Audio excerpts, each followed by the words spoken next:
Tuesday, March 21st. We will begin with the Pledge of Allegiance and a moment of silence. I pledge allegiance to the flag of the United States of America and to the republic for which it stands, one nation, under God, indivisible, with liberty and justice for all.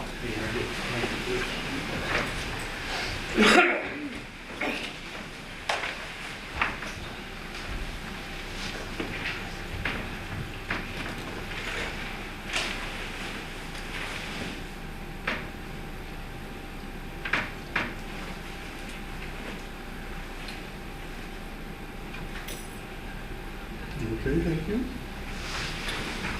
First item we have is a hearing on ordinance 23-02-003 amending Article 6, Division 3 of the Coos County Code. Basically, what this amendment does is that instead of it being appealed to the county commissioner, it is appealed to our new magistrate judge, and this was based upon a recommendation from somebody in the audience. So that's what this is about. We're going to change it from commissioner's hearing to an independent judge who's a retired attorney hearing the case on appeal.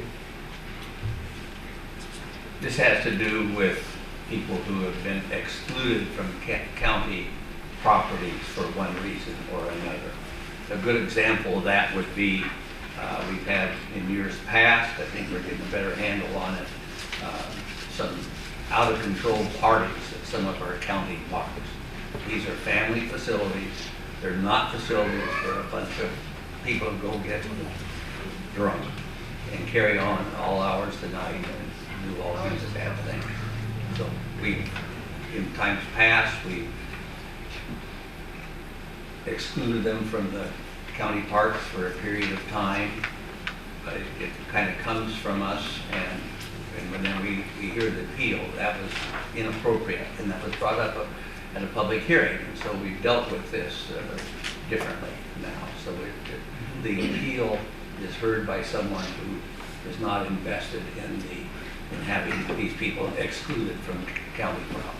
You know, the same thing with people who have been excluded from the county forest, were illegally cutting down merchantable trees, or in several cases over the past years, they've taken upon themselves, nice and convenient, to make firewood out of a log jack that's being marketed. So we have told those people they can't come back for at least a year or more. That also covers disposal of garbage illegally, which is a breathtakingly common and egregious violation that we see with regularity, and we are thinking about other solutions to solve that problem as well. But I just also want to comment, this comes from public comment right here. So, you know, everybody has valuable input to the processes that we undertake here. So thank you all for being here today. So we have a three-step process we must complete. The first is to read the ordinance. Commissioner, maybe you want to do that, or do you want me to do it? You can read the changes. I think they're on the... No, it's just the title is all we have to read. Okay, sure, but there's the changes on the back page on section 3. Go ahead. And the changes on the back page, page 19, hearings of appeals shall be held by the hearings officer appointed by the board order. The board, or we appoint a board or appoint a hearings officer. In this case, it's going to be a hearings officer. The board or hearings officer may alter the date and time for the hearing. The hearings officer appointed by the board may designate a county employee to set the date and time for the appeal and hearing after consulting with the hearings officer. The county shall issue a notice of the hearing to the person filing a written appeal of the exclusion, starting with the date, time, and place for the hearing on the appeal filed. Notice the hearing shall be issued as soon as reasonable after the date of hearing has been set. The hearings officer shall issue the final decision, and the hearings officer or appointed board, not the commissioner, on the appeal date shall have a final decision of the county's exclusion under this division. The county's final decision will be appealable by a timely writ of review filed in Coos County Circuit Court pursuant to ORS 34.010 or 34.102. That's the essence of the changes. Okay, what we have to do, the first step is to read the ordinance by title. I'll do that. It's ordinance 23-02-003L. It's an ordinance amending Article 6 of the Coos County Code to modify the rules and regulations for hearing appeals of exclusions from county buildings and other property. So, with that, we are to take public comment if there is any. Well, of course, we have to have a motion for you to comment, so we need a motion. I move to accept public comment on the ordinance. Do you have a second? Second. Okay, now discussion. Board first? Didn't we? Rob? No, not this Okay, time. I see Mr. Thompson has his hand up. Yeah, I won't speak, can I come up? Yeah, come on up. Anybody else, by the way? Okay, David, okay, you're next. Philip Thompson, How you Coos Bay. How are you guys this morning? Very well, thank you. Well, first of all, is this retroactive to a certain date? I see it's got some kind of date there. Not unless you're involved in an exclusion. Well, I am involved in it. So know what I was getting at, you know, things happened before. Well, I'm not here to argue with you. I just want to tell you that this thing is so ambiguous. You can read it any way you want to. If the people here had all had a copy of this, I don't think it would have ever got this far. We have an ordinance, you can't smoke walking the county road in Seven Devils or out in the county forest. Don't matter if you're in water that deep. So when you've left out the boat ramps, county roads and other things, you know. The good stuff was you mentioned it, the garbage, the thefts. Everybody goes along with that, but you're picking up everybody for anything if you want to. What's the limit on mushrooms? 12. You got people that's going to violate this law, these laws that don't know anything about it. And as far as the retroactive thing I asked, when we had the big deal where everybody had to go virtual on the TV, we quit having the meeting, Bob would have violated a state mandate, which means he would have to leave. And everybody here was from Bandon. When Melissa got up and took off, her and John. Bill, you're addressing us, not me. Okay, her and John, she was scared for her life. So each and every one of them that was involved in this would have to be excluded from the county property and stuff. It's so much in here. The smoking, like I said, on the boat launches, on the road out there if you're out of your vehicle or in the car. The whole thing, this is crazy. And if the people stand up and takes this, fine. If we want to stop the garbage and the thefts and stuff, let's write it in a real simple deal. And don't delegate your authority. That would be the roadmaster, the parks here, and Jill, Lance Morgan and them would have the authority to really exclude you. Then you got to wait until you have a hearing before you could even, you're excluded from a property, even if the hearing judge would disagree with the people that done it. The delegation of authority and stuff like this, plus you can delegate other people. That's crazy.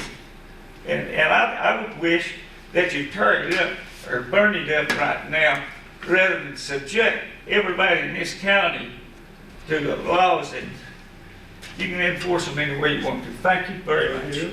Thank you, Phil. Yeah. Okay. David? Anybody else? No? Okay. Yeah, Somebody Oh, online. somebody online somewhere? I keep forgetting about that. Oh, it looks like Rob. Rob. Oh, okay, Rob. Go ahead, David. good morning, Commissioners. My name is David Jennings. I'm from Coquille. I wanted to talk about the applicability of the ordinance to, you know, public meetings, mainly the Board of Commissioners, because I do have concerns specifically about that. The Attorney General of Oregon's manual on public meetings strongly recommends that you not ban people from future meetings for disruptive behavior or other behavior at other meetings. And the League of Oregon Cities has a guide to dealing with disruptive people at meetings, and they also say it's very questionable whether you can have a future ban because of disruption of a particular meeting. I realize at times it's very tempting to have some people not allowed to public meetings, but I think if you look especially at some of the court cases that are cited by the League of Oregon Cities, you see you have to have very strong evidence that the person is either a threat to public safety or clearly I don't know what the right word would be, but clearly have a good case to show that they are likely to disrupt a public meeting. And there are a bunch of reasons why the Attorney General thinks that it's questionable to ban people from future meetings. Obviously, Oregon law gives people a right to attend these meetings, even in meetings where they're not allowed to make public comments. There was a case out of Portland where a man was given a 60-day exclusion because he got very loud and disruptive at a city council meeting, and that case went to the federal district court that found that that was unreasonable. I'm not saying there might be some instances where that might not be legitimate. I mean, if somebody attacked the board and got dragged off and said, well, I'll be back, you know, next week to finish the job. That would be pretty dramatic evidence, I guess, that maybe you could do that. But I think on the whole, you have to be very careful, and that's different than just telling somebody, well, you can't be on the county forest for a couple of weeks, you're not allowed in particular county business. I mean, the right to attend a meeting and whether there's comment to comment is a pretty basic right that I don't think you can take away from somebody unless you have very strong evidence that you need to do that either to protect the proceedings itself or to protect public safety. Now, I think on the whole, despite some of the dust up cases that the board has gotten, this board and prior boards have been very willing and open to having public participation. But we have to remember when we're writing an ordinance or writing a law that this applies for some period of time going forward. We're also in a period of time where there's a lot more intensity and anger and passion about political issues. And I think we all have to be very, very careful to distinguish between things that are said that are somewhat offensive or loud or maybe inappropriate and something that should strip somebody of their right to attend meetings or speak at meetings. And again, I don't know what the exact language should be, but I think there should be a specific carve out for public meetings that say you have to make some sort of showing that the person has a good likelihood of being disruptive or threatening public safety before you can tell them that they are not allowed at public meetings.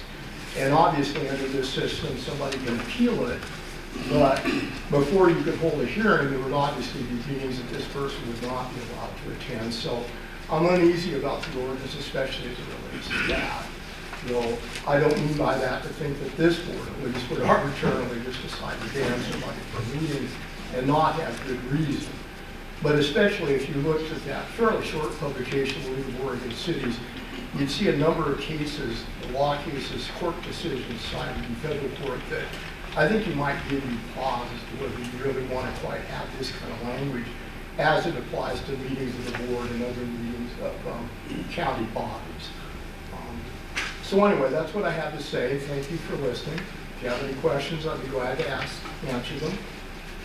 I think in rare past meetings, many years ago, I can remember one or two people got out of control, so to say. I don't know if one person's control is different from another person's control, but they were escorted out the door by the sheriff at that time. But they were told as soon as they could calm down, they could come right back. Which, you know, sometimes people get really excited and need to recollect themselves a little bit and make better points. But other than that, I don't know that ever has anybody been excluded from or being demonstrative or really excited about a particular subject near and dear to their hearts. Well, and I've been to a lot of meetings, not as many as you have, but I can't ever recall anybody being kicked out of a meeting and then excluded from further meetings. And I don't think I've ever seen any behavior that in my mind, or I think in a reasonable person's mind, would justify banning somebody from a meeting later on. So And I just hope that doesn't happen. The only person I can really remember, which turned out to be really funny, was this person was really going off and jumping all over and waving his arms and screaming and hollering. And we had the sheriff, I wasn't the board chair at that time, but had the sheriff escort him out. And as soon as he got outside into the outside the courtroom, when we used to be over in the courthouse itself, he looks up at the sheriff and says, "How did I do?" Well, I think I know who you're talking about. Which is a big act as far as, Mr. Arnold, Yeah. he's long gone now, but it was pretty funny and learning that that was all an act that he was putting on. Well, I'm glad that the board understands that. I still have concerns with having an ordinance that doesn't make it explicit. You have to have a higher standard of what I think that the essence of this, that what you're talking about today, is an amendment. To my knowledge, it doesn't change anything, except it does guard against, let's use the example that you just gave. If we got excited because someone else did something during a board meeting and said, "You're excluded from this meeting for a year," we wouldn't be the ones that would sit in on the appeal. The hearings officer would. So to me, it's giving protection. You know, I guess anyone can make a false charge at some point in time, and this gives some protection against unreasonable or false charge. Well, I appreciate that, but again, with the hearings officer, I can't really visualize you could get a hearing like, let's say, you could have another meeting in a week or a few days. I doubt seriously you could get a hearing before that time. I think you are right that it is good to put it in the hands of someone else rather than the board. But again, I'm just nervous because, for instance, I understand why people want access to the county forest or county buildings, but there isn't a law in Oregon that says you have a right to be in the county forest. There is a law in Oregon that clearly says you have a right to be at public meetings. So I really would like to see something that made it clear that you have to have a pretty high quantum of proof before you tell somebody they can't be at a future public meeting. Your comments are well taken, David, and I appreciate it. I would second Commissioner Sweet's observation that we're not talking about passing the ordinance itself. We're talking about an amendment to an existing ordinance, number one, and that amendment does displace that consideration from the board itself to an independent, to another hearings officer.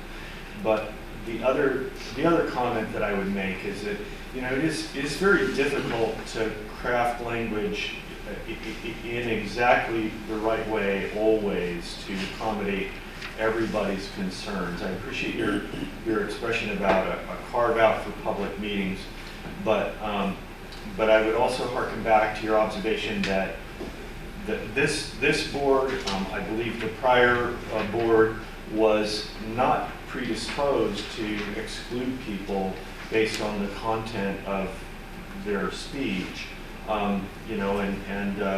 That we do want to be open to all public comment, and whether it's in opposition or support, it doesn't matter. Everybody has a right to speak as long as rules and standards of decorum are maintained. And finally, I would say that in the interest of that value set, that philosophical basis, that elections have consequences, and we always have to pay attention to who we're voting for and make sure that who we're electing to positions like this have that same value, whether they agree on other issues or not. The value of the right to redress the government and that speech that underlies that is paramount, and so we should always be attentive to that. Well, I appreciate your comments, Commissioners, and I appreciate all of your comments because it does bring the record that you understand the sensitivity of this particular issue. Anyway, just wanted to thank you for that. Thank you. Thank you, David. Anybody else who, yes, you want to? I think there's David. Rob. David? Rob's online. Yeah, actually. I keep forgetting. Yeah, Rob. Mr. Jones, I think, right? Yeah, Douglas Jones, Coos Bay. Morning, Dan. And I just want to understand the ordinance. I understand that now what's before you is this amendment to the ordinance.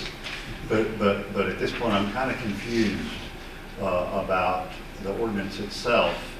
If someone was partying at a county park and a county employee cited them in a way that resulted in exclusion, does that mean they wouldn't be able to go to the county fair?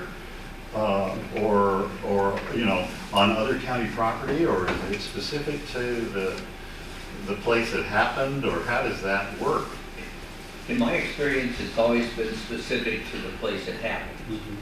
But I Because it wasn't clear to me, looking at that ordinance, pardon? it wasn't clear to me looking at I the ordinance. suspect how if that- someone had a long record of going around to different county meetings and different county properties and was everywhere, always inappropriate, you might have a broader exclusion, but in my experience, it's been very specific to parks for a certain period of time, if there was an issue at a park.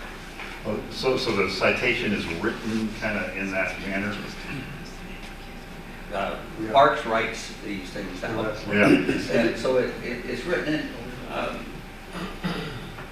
in, in this, if we make an inappropriate decision and trespass someone from a facility, this gives that person protection. And I don't know how to give immediate protection. There has to be a period between the action and the exclusion and then the appeal. But, we Yeah, I think it's a good amendment. I'm just trying to I do understand too, and it the came from ordinance. this very body. Someone suggested here that, if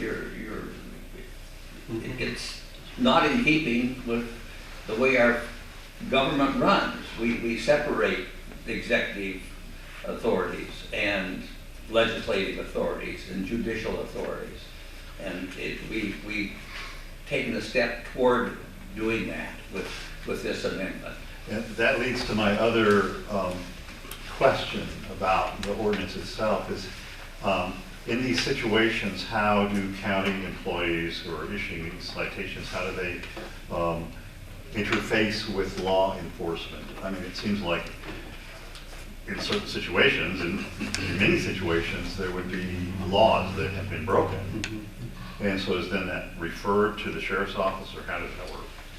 Well, it could be, but there, in the current environment, we're going to run into the limitations of the district attorney's office anyway. Right. They cannot get to the priority cases that are before them, and so, minor offenses sort of fall by the wayside. But I wanted to speak to your prior comment too about, or your question about whether a violation on one county property excludes from all county property, for instance, the fair, the example you used. And, I don't really see a clear answer to that in the original ordinance text here. It's a great question. I think that the spirit of the law is not intended to say you littered in the county forest, therefore you can't go to the fair. There's nothing clearly defined here to codify that, and that's a good point. But again, it's kind of at the stage that it's at right now. It is subject kind of to the determination of the parties at hand, right? And so I'll go back to my prior comment. Elections have consequences. Understand the philosophy of the people you're voting for, and that's not to say that errors or omissions shouldn't be addressed. It's just to make that other point. Well, just while you're looking at this ordinance, might be a good time to consider these other issues. And your But- question about law enforcement, quite often, if available, because we have limited officers, so they may be, who knows where, on another call, of probably more importance than Yeah. just people being loud and obnoxious at 3 in the morning. Yeah, I understand the intent of the ordinance, and I agree with it fully. But while you're looking at it, you know, these were some questions that Well, came to my mind that I didn't see addressed in a way that I understood. Maybe Good questions. make some more comments and we can modify again. Yeah, okay. All right, well, thank you for your time. Thank That's you. why we're doing this one, is because somebody brought it up. How can you hear a case when you're the ones that excluded the person? Oh, good idea here. I didn't even realize. Yeah, thank you. Oh, Rob Taylor, online. Can you hear me? Yes. Rob Taylor from Bandon here. When was the original ordinance passed? I have no idea. July 17th, 2018. Okay. I don't know if that's the reason, that would be the most recent update. Yeah. Okay. The last modification was in 18. I think it's been around Okay. much longer than that. All right, because I had some concerns with the due process of this, and I understand now you have a public hearings officer, and you now are going to go through a little bit more of a process than you yourself as the board adjudicating this, so that alleviates a lot of concerns that I did have. Because I don't think that anyone who creates the law should be adjudicating that same law, so I agree with you in that complete legal concept. I do wonder, because when I read the law, I agree with the gentleman who just came up before me. It appears to me that if you get kicked off of state fair property for 2 years because of what you did at the state fair, you're completely kicked off of all county property. And so if the wording, is coming across that way to many of us who are just lay people, it may come across that same way to someone who's a public hearings officer, or someone who may come foul of the law and not understand that they can object to being kicked off of all the property. So I would definitely look at that. The one thing that did bother me about this is that at the end of this ordinance, you declared it an emergency. Why?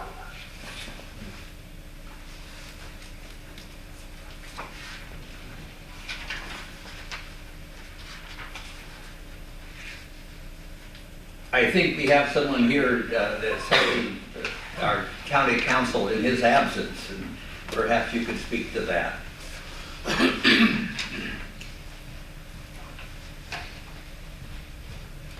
Introduce yourself and tell people what you're doing so they know what. Good morning, Commissioners. My name is Audrey Boyer from Crawl Law Group, filling in for Nathaniel Greenhalgh Johnson.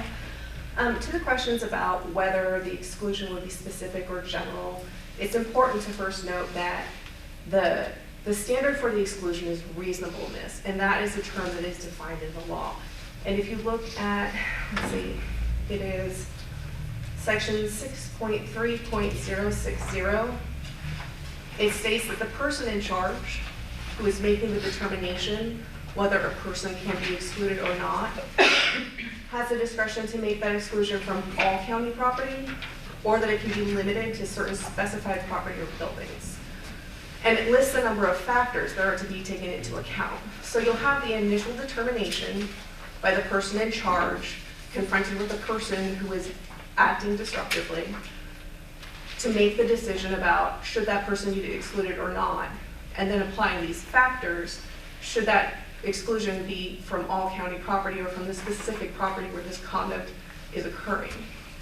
That person's decision then will be what is in front of the hearings officer to determine whether or not these factors were applied in a way that is consistent with the meaning of the term reasonableness under the law. So hopefully that answers the question. It does help. Very, very much. Thank you. It does help. How about that, Rob? And the emergency clause, why was the emergency clause added to the end of it? Because if you put an emergency clause, nobody can file a referendum on it. Not that I wanted to file one, but it takes away the advantage of people to do that. And this is what the Oregon legislature does all the time to stop people from stopping bad legislation. So I'm kind of curious as why it was made an emergency so it couldn't be filed as a referendum. My understanding is that the emergency clause allows the commissioners to make an ordinance effective upon the first reading. That clause, my correspondences with Nathaniel indicated that clause should be removed from the ordinance. Going through this process of the full two-step hearing process means that this is not an emergency clause situation. So it's my understanding that clause should have been removed. Okay, section 8, Correct. okay. So So you're we saying have a that's not motion. part of this amendment? I didn't hear that. What'd you say, Rob? So what she is saying is that the emergency clause is not part of this amendment? Well, it is at the moment, but I'm planning on asking the people who, Commissioner Sweet, Commissioner Taylor, to amend their motion to exclude section 8 emergency clause. Yep, that's what we'll do. So Commissioner Sweet, do you want to amend your motion to allow, eliminate section 8 emergency I don't clause? think I'm, Oh, I thought you we're did. still having public comment. And the motion would come No, next. the motion was just to hear open public comment. Public comment. Okay. So we need a motion including that emergency clause. Do we have any other public comment first? I didn't have anybody online at all. Thank you. So I will Thank you. move to adopt ordinance 22-02-003L, amending Article 6, Division 3 of the Coos County Code with the provision that the emergency clause is removed from section 8. Go a second? I'll second that. Okay. Any other comments by the board? All in favor? Aye. Aye. Okay, thank you. All right, moving on to, and by the way, I should interject and back up a little bit. If you have other comments about this particular ordinance, please send it to us, and we can send it on to council and have it evaluated.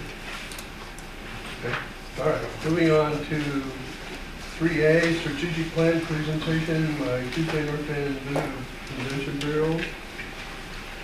Janice, hi. Good morning. Now for something a little bit different. I'm Janice Longley. I'm the Executive Director of the Coos Bay North Bend Charleston Visitor and Convention Bureau. I'm also the President of the Travel Southern Oregon Coast Organization on their Board of Directors. For those who aren't aware, that is the Coos County Tourism Work Group. But we're here today to talk about the Visitor and Convention Bureau and our research strategic planning process. With me today is Roger Craddock from the City of Coos Bay. He is the City of Coos Bay representative on the VCB board. We also have a representative representing Coos County on our board now.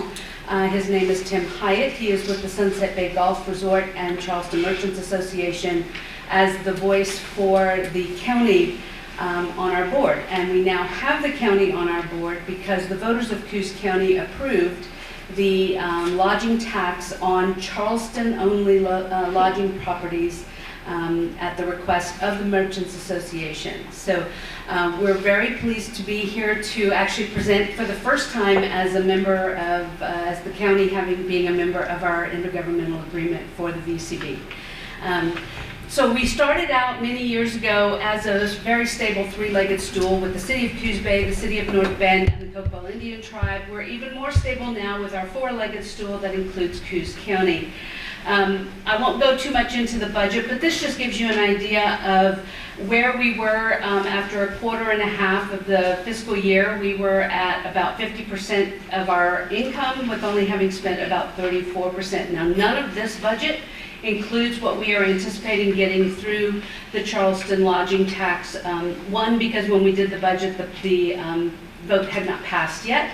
And 2, we weren't quite sure what to expect from that funding. But what I want to draw your attention to on this next slide is the far right column. This shows how we have grown in the last 5 to 6 years from a very small destination marketing organization to one that now can compete a little bit better with our neighbors on the Central and North Coast. This gives us an opportunity to entice more visitors to come down to our less visited part of the Oregon coast, away from the over visited places on the Central and North Coast. These next 3 slides, and we're going to go through them rather quickly, this just gives you an idea, a snapshot of what we do in a quarter when we're talking about our destination. And we branded our destination as Oregon's Adventure Coast many, many years ago. And so we are now getting a lot of brand awareness through magazines and billboards and marketing opportunities. You can go forward. We also have newspapers, pardon me, though many of those are going by the wayside. We do a lot of broadcast and lots of digital and social media that are reaching visitors to our area. So I wanted to show you where we were pre-pandemic, in the midst of the pandemic, and as we are coming out of the pandemic. Visitors to Coos County spent in the county. This is not monies they spent to get here, but the monies they spent in the county in 2019 totaled $277.3 million that was spent on lodging and dining and grocery stores and gasoline and arts and entertainment, recreation, those types of activities that people pay for when they come on a vacation. I'm going to draw your attention to that lodging spend dollar amount, which was $60.7 million in 2019, was spent at a lodging property in the county. In 2020, when the pandemic hit and everything shut down, we went way down. We lost 35% of our visitor spend, from 277 million down to 179 million. But this was mostly lost in our restaurants and retail. As you guys recall, most of our restaurants were shut down to takeout only. Our retail was closed. But our lodging spend only dropped 5%, which meant people still traveled here. They just didn't spend as much money while they were here because they were doing the things that didn't cost as much. They were out on the beaches and out on the trails. In 2021, we recovered 22% of that spend and are now, we're back up to $218.6 million. But our lodging spend well exceeded that 22% recovery. And we're really pleased with that. Some of that is because, as most of you realized, lodging prices went up. So a per room price was higher than it had been prior to the pandemic. So we take all of this data, we look at big data. In case you weren't aware, we have a big data firm that provides us cell phone and vehicle data on visitors to our area, so we can see where our visitors are coming from, what they're doing when they're here, and this informs how we market our area. But in all the years that this entity has been in existence, we never had a strategic plan. So with us also on the phone is Matthew Landkamer. He is with Whereabout, a strategic planning firm out of Portland. He has many, many years of experience doing this with a firm called Coraggio Group, which is also out of the Portland area.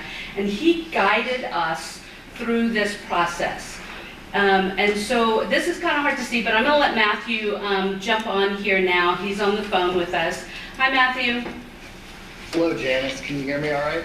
I think we can hear you fine. Yes, thank you. Okay, terrific. Thanks for having me. I will try to be brief but thorough as I go through this. What Janice has pulled up here is an overview of the planning process. It happened in 3 phases. And that first phase is really the most important. That was the discovery phase where we engaged with the community. We pushed a survey out to tourism stakeholders. We got over 25% response rate on that, which we're really happy with. So we got good feedback from the stakeholders. And we also brought in the data that Janice talked about that they have for the VCB and other external trends and patterns from tourism industry, all of which led to a report that inform the planning. You can see that we did the planning process for a series of 5 workshops and then wrapped up with some final plan documentation during that phase now. The next slide shows the themes that came out of that discovery phase. There were 7, pardon me? No, go ahead. Okay. There were 7 themes that came out that I shared with the planning team. I'll just go over these briefly here. First off, BCB is really well supported in the community and can leverage that to really do more work to accelerate the visitor economy. There's an opportunity to bolster stakeholder communications. We heard that from stakeholders. They want to hear more and more frequently, so you'll see that addressed in the plan. Core asset, natural beauty and outdoor rec, are a basis for building up areas of the visitor economy that are adjacent to that, the ways that we can find to generate more spending in areas around outdoor rec. Social challenges and infrastructure deficits might be limiting the visitor economy in your area, not unusual. Likewise, workforce challenges, and also not unusual, especially up and down the West Coast right now. But when we understand that you've got an exceedingly strong length of stay at 3.6 days for average length of stay for visitors, that's something we think we can leverage to stretch even longer and make that easier on the need for staffing for hotels and that sort of thing. A couple more here. Generational and pandemic influenced shifts in the labor market are an opportunity to capture remote workstays, or as they're often called, digital nomads. And finally, generational shifts. We need to be thinking more directly about sustainability and about diversity, equity, and inclusion in our tourism plan. And So I'll inject here, Matthew, real quick. One of the generational shifts that we're seeing is that as we're all aging, more and more people are identifying as having some sort of a physical disability. So one of the things we are working on is to identify the areas where we could use improvement on disability accessibility to our trails, to our beaches, to restaurants and shops and things like that. That will help us inform future advocacy projects with our elected officials. Thanks, Janice. The destination vision was something the planning team set. So this is a group of board and staff members that worked together to create this. It's almost 2 pages long. I'm not going to read it to you. I'm sure it was in your packet, and I'll let you read it at your leisure. But the big ideas that came out of this brainstorm, you can see all the Post-its there. 6 big ideas. More outdoor recreation opportunities better supported, meaning that there's ways for people to engage in those. You can rent kayaks where you're going to use them, for example. Expanded transportation options, more events, festivals, and family-oriented activities, a better diversity of accommodations, locally owned restaurants serving local food, and a stronger focus on tribal tourism. So you can see it's a couple of pages long here. This is meant to be somewhat aspirational description of how the destination itself might be in 10, 15 years. Now, we understand the BCB can't create all this on its own. It's going to take a community, it's going to take all the local municipalities, it's going to take the county, it's going to take nonprofits probably in other cases. But this is the dream. This is what we're trying to create. The rest of this plan then will turn towards the organization itself, the BCB's role in creating this vision and what its work is going to be for the next 3 years in service of that longer term vision. So the mission we came to for the BCB today is to inspire visitors and create desire to explore the region. That's that really traditional destination marketing role, and to contribute to our visitor economy through creative marketing, effective communication, and destination stewardship. The second half sort of recognizing those other roles that the BCB has to play to support an ongoing robust visitor economy for the county. The values for the organization, and these are really for the staff and the board to think about how they work together and how they interact with their stakeholders. 3 things here, and you'll notice that spells out awe if you look at the first letters. Acceptance, our trust, care, and mutual respect enable us to bring our whole selves to work. Wonder, we never lose sight of the privilege it is to work in this industry and in this place. And engagement, our dedication, ownership, and focus on continuous improvement keeps our eyes on the prize. Right, so those items constitute the North Star for the VCB, who we are and where we're headed. The rest of this plan, then, this is the action stuff. There are 5 buckets of work here for the next 3 years. The first 4 are really about the destination, and the 5th is about the organization. I'll go through each one real briefly rather than reading them here. So you'll see that each of these is structured with some measurable indicators and a set of strategies that support the ongoing work. So for objective 1, we're looking to drive visitation and length of stay, and so we're looking to measure the length of stay is growing, and we've got more visitors coming year over year. And this is going to happen with community partnerships, some more hotel partner packages and promotions, a cultural asset passport program, where all the cultural activities in the region would be supported with a sort of single ticket program supported by the VCB. Marketing efforts on high return verticals such as running is an example with the history of Steve Prefontaine, and developing remote work and play promotions for those digital nomads. Second objective is about community education and engagement. And so we're going to look for higher scores on both the stakeholder survey and the visitor survey. And also we're going to institute a Tourism Week luncheon that happens during National Travel and Tourism Week in May to share information with stakeholders and talk about the successes of the VCB. Deepening engagement with local businesses, customer service curriculum for tourism businesses to support better frontline interaction with visitors, partnering with the Chamber of Commerce, and instituting a regular newsletter. And I will ask that you all put May 10th on your agenda or on your calendar. That is a regular chamber luncheon, but the VCB is taking that one over. Travel and Tourism Week is a national identified week put in place by Governor Reagan back in the 80s, and it is the first full week of May. So May 10th is the luncheon we will have at the Mill Casino, and we are anticipating or expecting, we have invited and he has accepted Todd Davidson, who is the head of Travel Oregon, which is the statewide travel and tourism entity, will be our main speaker. So, okay, Matthew. May 10th. Objective 3, nurture and promote a sustainable, diverse, and welcoming community. This speaks to that need to be more intentional about sustainability and DEI. So we're going to want to see visitors start to perceive us that way in our indicators, and then in our strategies, we'll start this visitor survey so we can measure these things. We'll make sure the VCB is showing up at the table for some of these local conversations. Sustainable tourism section for the website, and creation of a DEI plan for the local community. Our 4th objective, advocate for asset and infrastructure improvements. So scores here are looking at actual changes in the infrastructure and that the visitors score it a little better on their survey. The strategies here, identifying gaps and advocating for strategies to address them, understanding the VCB doesn't control this stuff, but can be an advocate for these things and how important they are. Asset map for adventure equipment rentals, including for folks with disabilities, as Janice referenced earlier, that's a growing group. And advocating to expand the geography and quality of broadband access, specifically in the state parks, which I understand is quite a dead spot.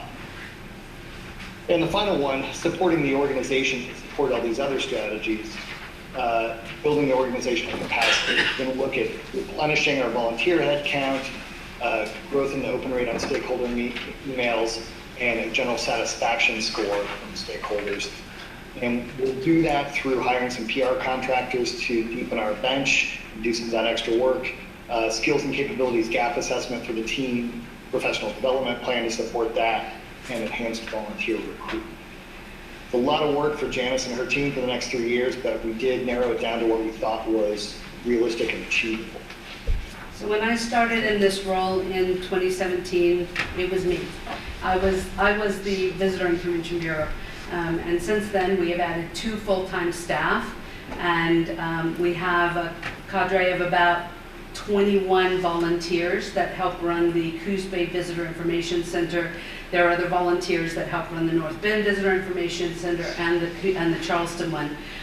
Volunteers are the lifeblood of our industry, and so we're always looking for more. if there's anybody in the audience who would like to join us in helping to promote our area. I noticed they all raised their hand. I did notice that. But we can always use more ambassadors to our area. Coos County is one of the most beautiful places on earth. Every time I post pictures, friends and family from far and wide comment that I have found heaven on earth. And I couldn't agree more. And while we don't want to become a north or central coast overrun by too many visitors, we certainly have room to expand our visitor economy. I'm open for questions, if there are any. Janice, I noticed that you have the esteemed city manager of Coos Bay, Roger Craddock, here. Does he have anything to add? Well, certainly, the city of Coos Bay and its other partners all work together to build this section of our economy. And Coos County needs to diversify its economy. While we were once a resource-rich economy, that's of the past, and we need to figure out how to bring other revenues into our area. And tourism is certainly one of them, as was shared. I mean, just in 2019, more than $250 million came into this county because of tourism. And investing in promoting and expanding the appeal to other groups will be important for our future. Thank you. Anybody have any questions for Janice or Roger? I have a comment I'd like to make. Yeah, go on. Thank you, first, to the three of you for this great presentation. Nicely done. And we have some assets here in the county, and I don't know that we have targeted as a county government, tourism, or what we might do more of or better. And I welcome an opportunity to perhaps have a work session amongst people from your group and the commissioners. Yes, and we would. Perhaps our parks department, and roads, and forestry, control some of our natural assets. I would agree to that, and in fact, we do work pretty closely with Lance and the forest with our Whiskey Run Would you tell us mountain how to do biking that? trail. How to work closely with them? Well, I'll say Julie Miller, who runs the Travel Southern Oregon Coast organization, works much more closely with Lance than I do. But we are, as that separate entity, the Coos County Tourism Work Group, now known as the Travel Southern Oregon Coast, does work diligently to help promote the whole area, and we are always open to sitting down and discussing other ways, other opportunities. Things like, Whiskey Run came out of a discussion similar to this, and it is now one of the top-rated mountain biking trails on the West Coast, and we should all be proud of that and how well that's done. So, Don't let us forget this invitation. I really think it's important that we communicate more. Would love to. I've got a comment. Yeah, Rob? Yeah, I've got two questions for you. My first question, are you aware of the DEQ trying to basically shut down our commercial fishing industry through forcing new regulations that would make the wastewater off their boats have to be cleaner than our own drinking water? That's one. And then the second part of that first question is, do you also know that they're trying to shut down our forests to all human activity, and this is state forest? And are you, as a group, doing anything about it? Are you contacting your legislatures? Are you contacting the DEQ to try to stop them from destroying our rural industries? And that's fishing and that's forestry, of those two industries. As an industry, I don't know that we have come out with a position on either of those. We are watching them closely. We certainly don't want activity in the forest to no longer be accessible to recreation. As long as we are being good stewards of those forests and good stewards of our beaches and good stewards of our waterways for future generations. So we haven't actually come to conclusions on those. I will bring them up to the rest of the You industry. come to a conclusion and that you help the rest of us, because if you get rid of all of the people who live here and they don't allow access to the ocean or the forest, your tourist industry is dead in the water. And so I'd highly recommend you get involved with that. My second question is that Matthew mentioned tribal involvement or tribal tourism. Is the tribe putting any money financially towards this endeavor? Yes, sir. They are the fourth leg of our stool. The Coquel Indian Tribe is one of the only tribal governments that participates with a VCB in this way. All right, that is wonderful to hear. My comment is on the diversity, equity, inclusion. In the North Bend School District, they're fighting because we've got board members on there who know that diversity, equity, inclusion sounds good, but in fact, it is actual racism itself, because it, instead of treating people equally as individual, it groups people based on their color and on their sexuality. Now, the North Bend School District has taken that language out of a lot of their documents, whereas the city of Coos Bay is practicing diversity, equity, and inclusion, and Roger can identify this. He is discriminating against the Christian people by only hanging a pride flag and not allowing a Christian flag to hang, when we should be supporting all groups equally, or we should only be supporting none. But that's what I would recommend, and I don't need a response to it, but I'm just saying we need to get diversity, equity, inclusion out of this garbage, because the more I hear about it, the less I want to participate with your group, and I can guarantee you there are plenty of people in that room who just heard that word, that term, diversity, equity, inclusion, and they know it's racism, they know it's discrimination, and they don't want to have anything to do with any organization who's practicing that garbage. That's my comment, and thank you. I'd just like to add or circle back to Rob's comment regarding the DEQ mandates on the fisheries industry. And that is going to actually take a serious toll on tourism, because that's going to affect the availability of local seafood, which is a specifically stated objective. Yep.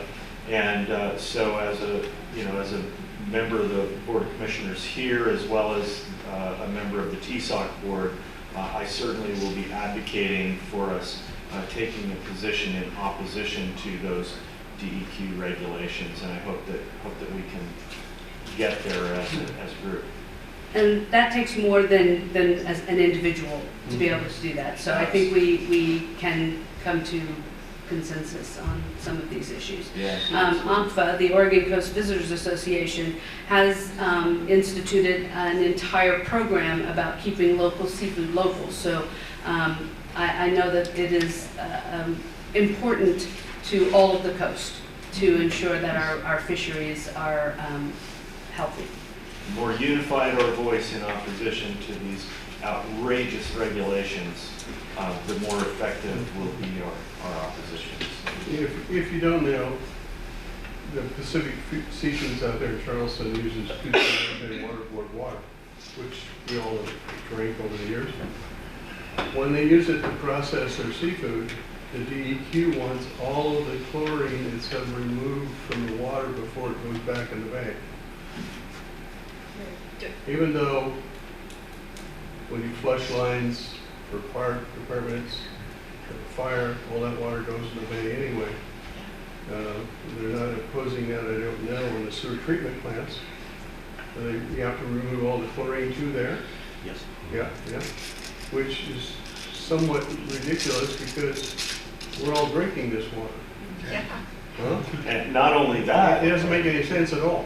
Mr. Chair, I would also point out that the technology to remove or to render the water in accordance with those new DEQ regulations does not even exist. It's not available. Nobody knows how to do it. So it's going to kill our fisheries industry. Kill it. And they just thought it was a simple matter of just applying something and making it happen. we're wandering here. I know. I'd like to be done before dinner, as it is. Anybody else want to make a comment about the presentation? Okay, thank you very much. Thank you very much. All right. Thank you, Janet. Moving on to 3B, request approval of IGA 179188, OHA, another regarding health authority, and authorized chair to sign, chief health and wellness. Good morning. We're going to get approval for IGA 179188. The Public Health Department has participated in Medicaid administrative claiming since its inception in Oregon. This is a way through 16 surveys a year to capture funds to pay for administrative functions associated with OHP covered services. This is a federal program that requires a match to be paid, as well as expenses paid to Multnomah Education Service District, the website host for the project. Public Health Department netted $43,562 last fiscal year. These funds help cover administrative expenses like front desk, help, and accounting costs. If there's any questions, we've got Rebecca on the line too. Okay, so I have a motion. I move to approve IGA Amendment 179188-0 with the Oregon Health Authority and authorize the chair to sign. Second. Second. Any discussion? Hearing none, all in favor? Aye. Aye. Thank you. Item 3C, request approval to expand mobile response team. David. Morning, you all. Morning, Morning, David. It is a request to hire 3 additional crisis staff for a mobile crisis team, and also there's a crisis youth position also. These are new positions that we've already received funding for. We received some funding from the state general fund starting January 1st, and then our advanced health contract also was increased to cover some of these costs. The state has instituted new requirements around mobile response, including that all responses would happen within a two-party response team. They've also added a requirement for more services for youth stabilization, and so these 3 positions would address those needs. These positions are already in our next budget proposal for 23-24, but this request is to get approval to do those positions prior to the start of the new fiscal year based on these new requirements. David, could you give us some examples of the services provided both to the general public and to the youth under this program? So we've been operating our mental health mobile crisis response for about 3 years. We average about 100 contacts per month in a crisis. Many of these are done in association with law enforcement. So, we get somebody that's having some kind of mental health crisis. Sometimes it comes through 911, and then they call our mobile response team and they go out together. And then sometimes they operate alone if there's no safety considerations. We also do a lot of contact, about 1/3 of our contacts are for youth, family crisis. We get a lot of calls from family where they have a teenager that's out of control or threatening to harm themselves. And so that's a part of our response. And it's been highly successful. Law enforcement has been very appreciative of our efforts to go out. They don't want to be the ones dealing with some of the mental health considerations, so they're glad to have us take the lead. And that's only going to be strengthening here with this next review period. And we'll have a better response for youth as well. So right now we deal with the immediate situation, which is about 72 hours. This additional positions and program can allow us to serve people for up to 2 months. A lot of times, we go out and deal with a crisis, and then it flares up in the next hour or day or week. So this gives us a little bit more time period to make sure that families and youth are doing better over the long term. Okay, resolution? Yeah, I move to approve the expansion of mobile responsive crisis stabilization program with 3 additional positions to meet contractual requirements and approve posting filling of the position. Second? Second that. Okay. Any other discussion about this? Anybody? Yes, William? I wasn't even thinking about bringing this up, but my name is William. I'm from Myrtle Point.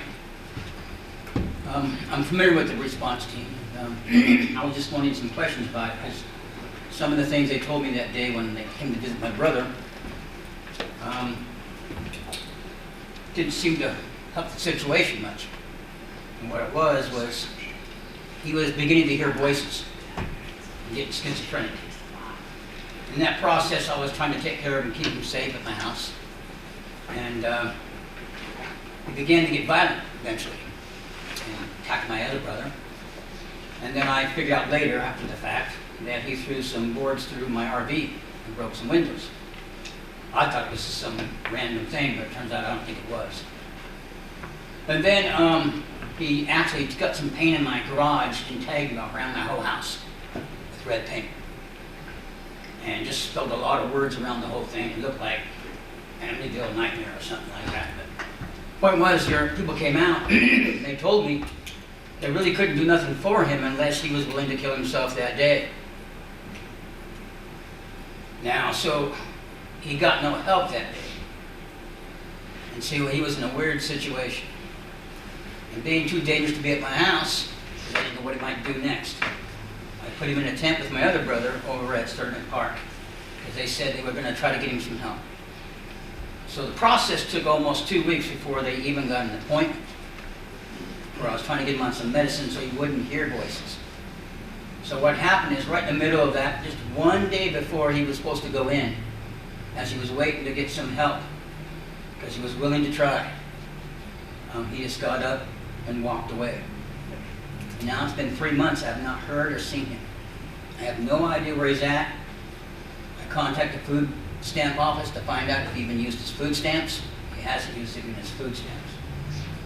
So I have no idea if he's alive or dead, or where he went. And it's really bothered the whole family. And we have the police looking for him, no one's seen him. And so I would like to see if they're going to have that kind of program, people come out, that somehow you make it so people in that situation can get quicker help, so they can actually prevent those kind of things, or someone committing suicide. Because they asked him, they said, hey, are you suicidal? And he said no, and they asked him, well, have you been? He said yes, and I know he has thought that, he's told me himself. So it's kind of like those crimes where you wait for it to happen, and then it's already taken place. So I was hoping that maybe by me making this statement up here, that somehow they can get some more advanced, quicker response for somebody in this kind of a situation. Because I'm sure my brother's not the only one that slipped through it. And I don't know if he committed suicide, he's out in the forest somewhere, or what happened to him. And it's kind of a bother to us. But what I'd like to see not happen to another person is basically why I'm just coming up here. I would like to see somehow that when a person has done something as crazy as that, why wait for them to start a house on fire and kill people?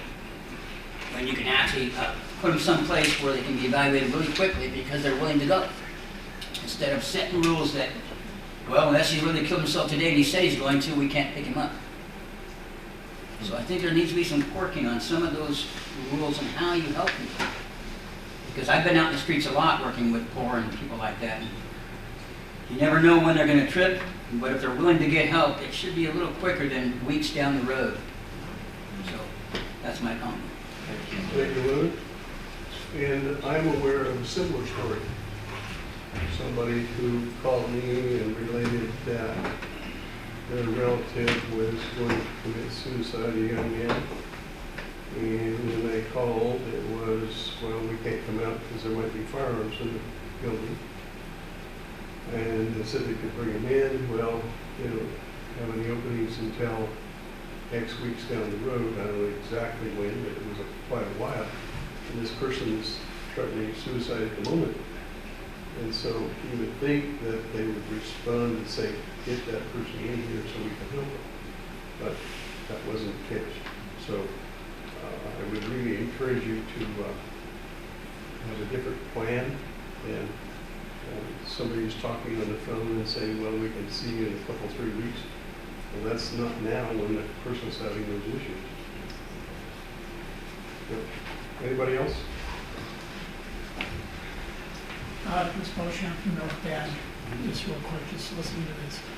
I'd almost be thinking that rather than adding people at this point in time, it'll be something that we think about down the road. Right now, it sounds like the system needs to be fixed.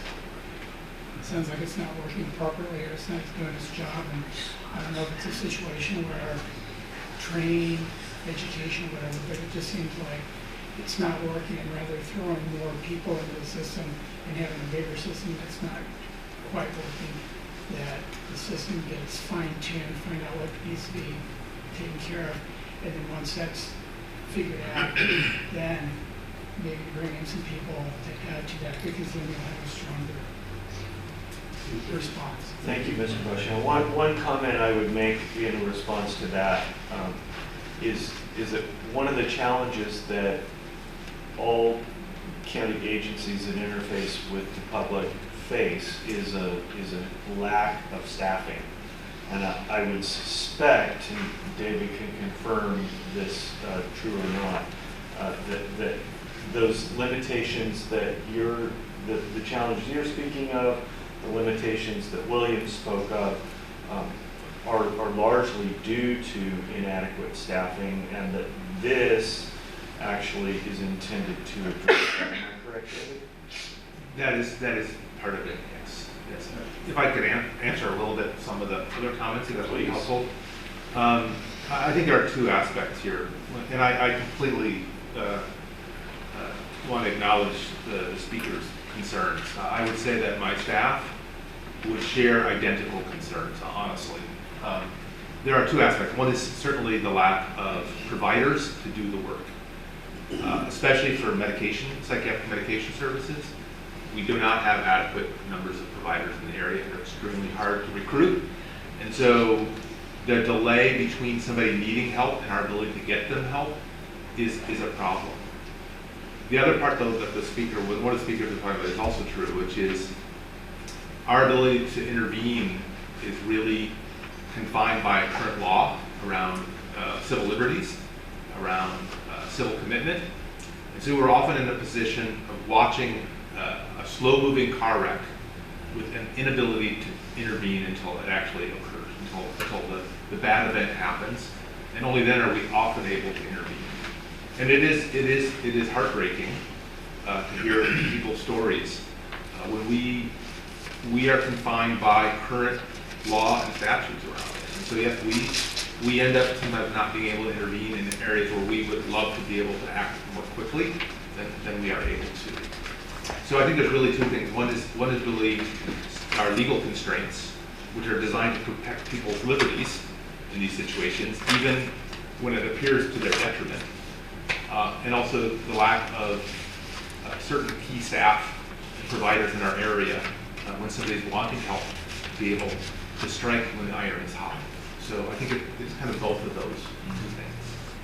I also know that this subject came up some months ago about MRT, and I had a discussion with local law enforcement and the sheriff's office, and they really appreciate the MRT teams because they're not really trained in mental issues for folks. So when they have a situation, they call it MRT team, and they can respond immediately out in the field, and it helps them a lot.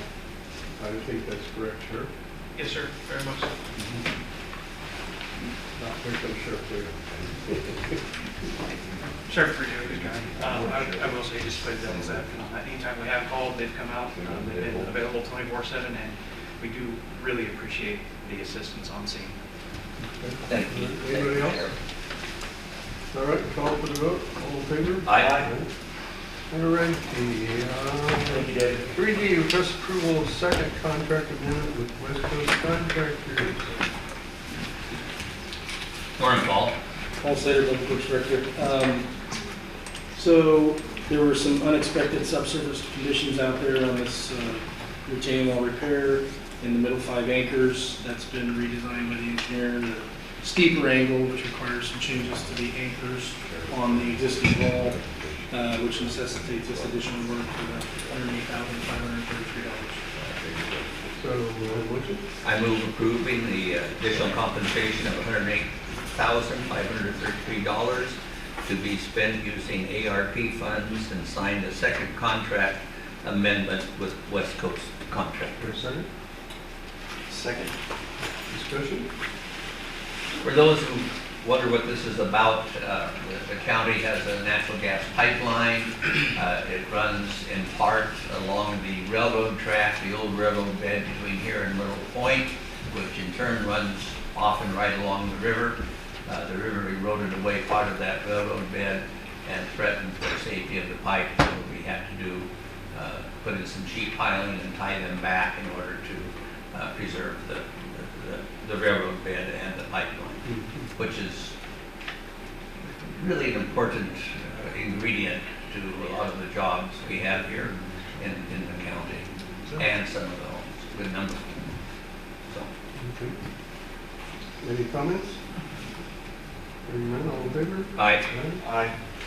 Okay, 3E, request approval to purchase used semi-bottom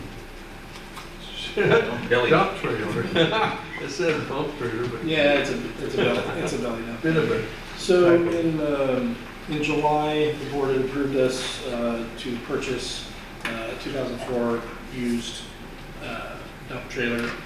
The seller of that local business, they decided to keep that trailer, so we were unable to purchase it.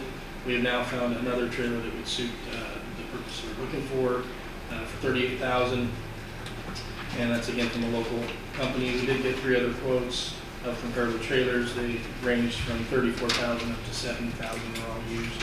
Well, one of them is new, the other 2 we used. So this is a good purchase for what we need.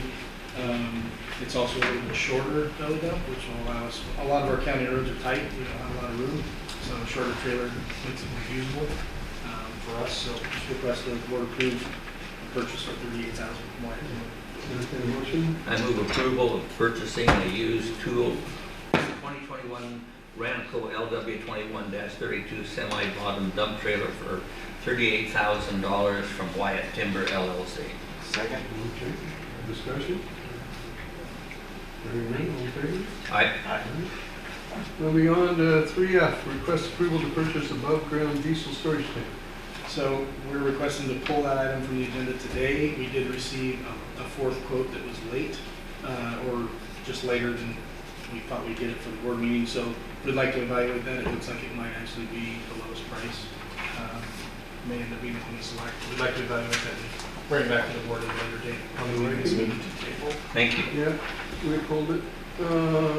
3G, request approval to transfer funds to fleet services. So September 27th last year, the board approved us doing the repairs to completing the repairs to this John Deere dozer that we have. It was also transferred from solid waste to the road department. We've since done those repairs. We just need to transfer the money from one of our accounts to another one to shore up our budget. I move we approve and sign resolution 2303061B, transferring $30,000 from capital projects division to fleet services division of the road department. Second. Okay, discussion? Hearing none, all in favor? Aye. 3H, request approval of 1 quote for paving at Riley Ranch Parks. Morning, Greg.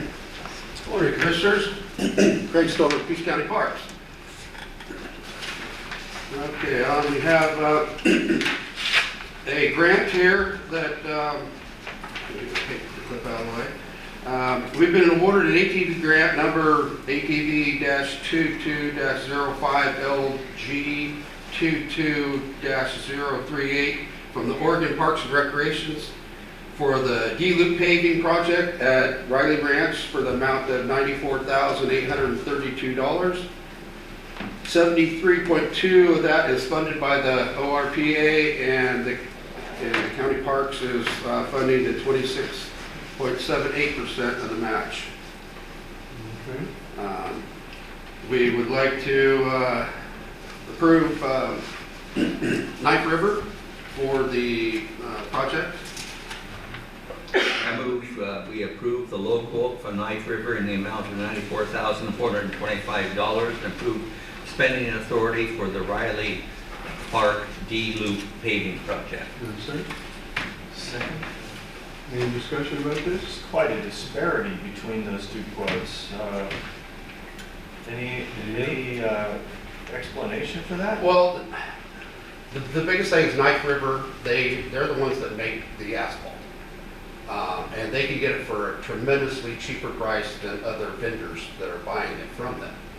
So they were able to produce the per tonnage much less than the other company. And Johnson Rock wanted to do a few other things to it that weren't part of the grant, with leveling and doing a bunch of other grading and so forth that was costing much more the prep for the paving.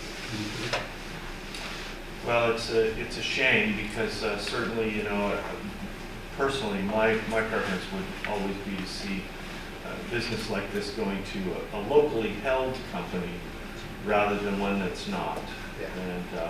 And all due respect to Knife River's local contingent, but the money does not stay here. Anyway, but that's too much disparity to weather, isn't it? Any other discussion? All in favor? Aye. Okay. Thanks, Greg. 3I, request approval to transfer funds to purchase a tractor for Cint. Cint is when you go into farming? Plow that stuff under. No, I think you guys know that I have a pretty large emphasis on trying to combat drugs in Coos County. I think it's one of our bigger problems.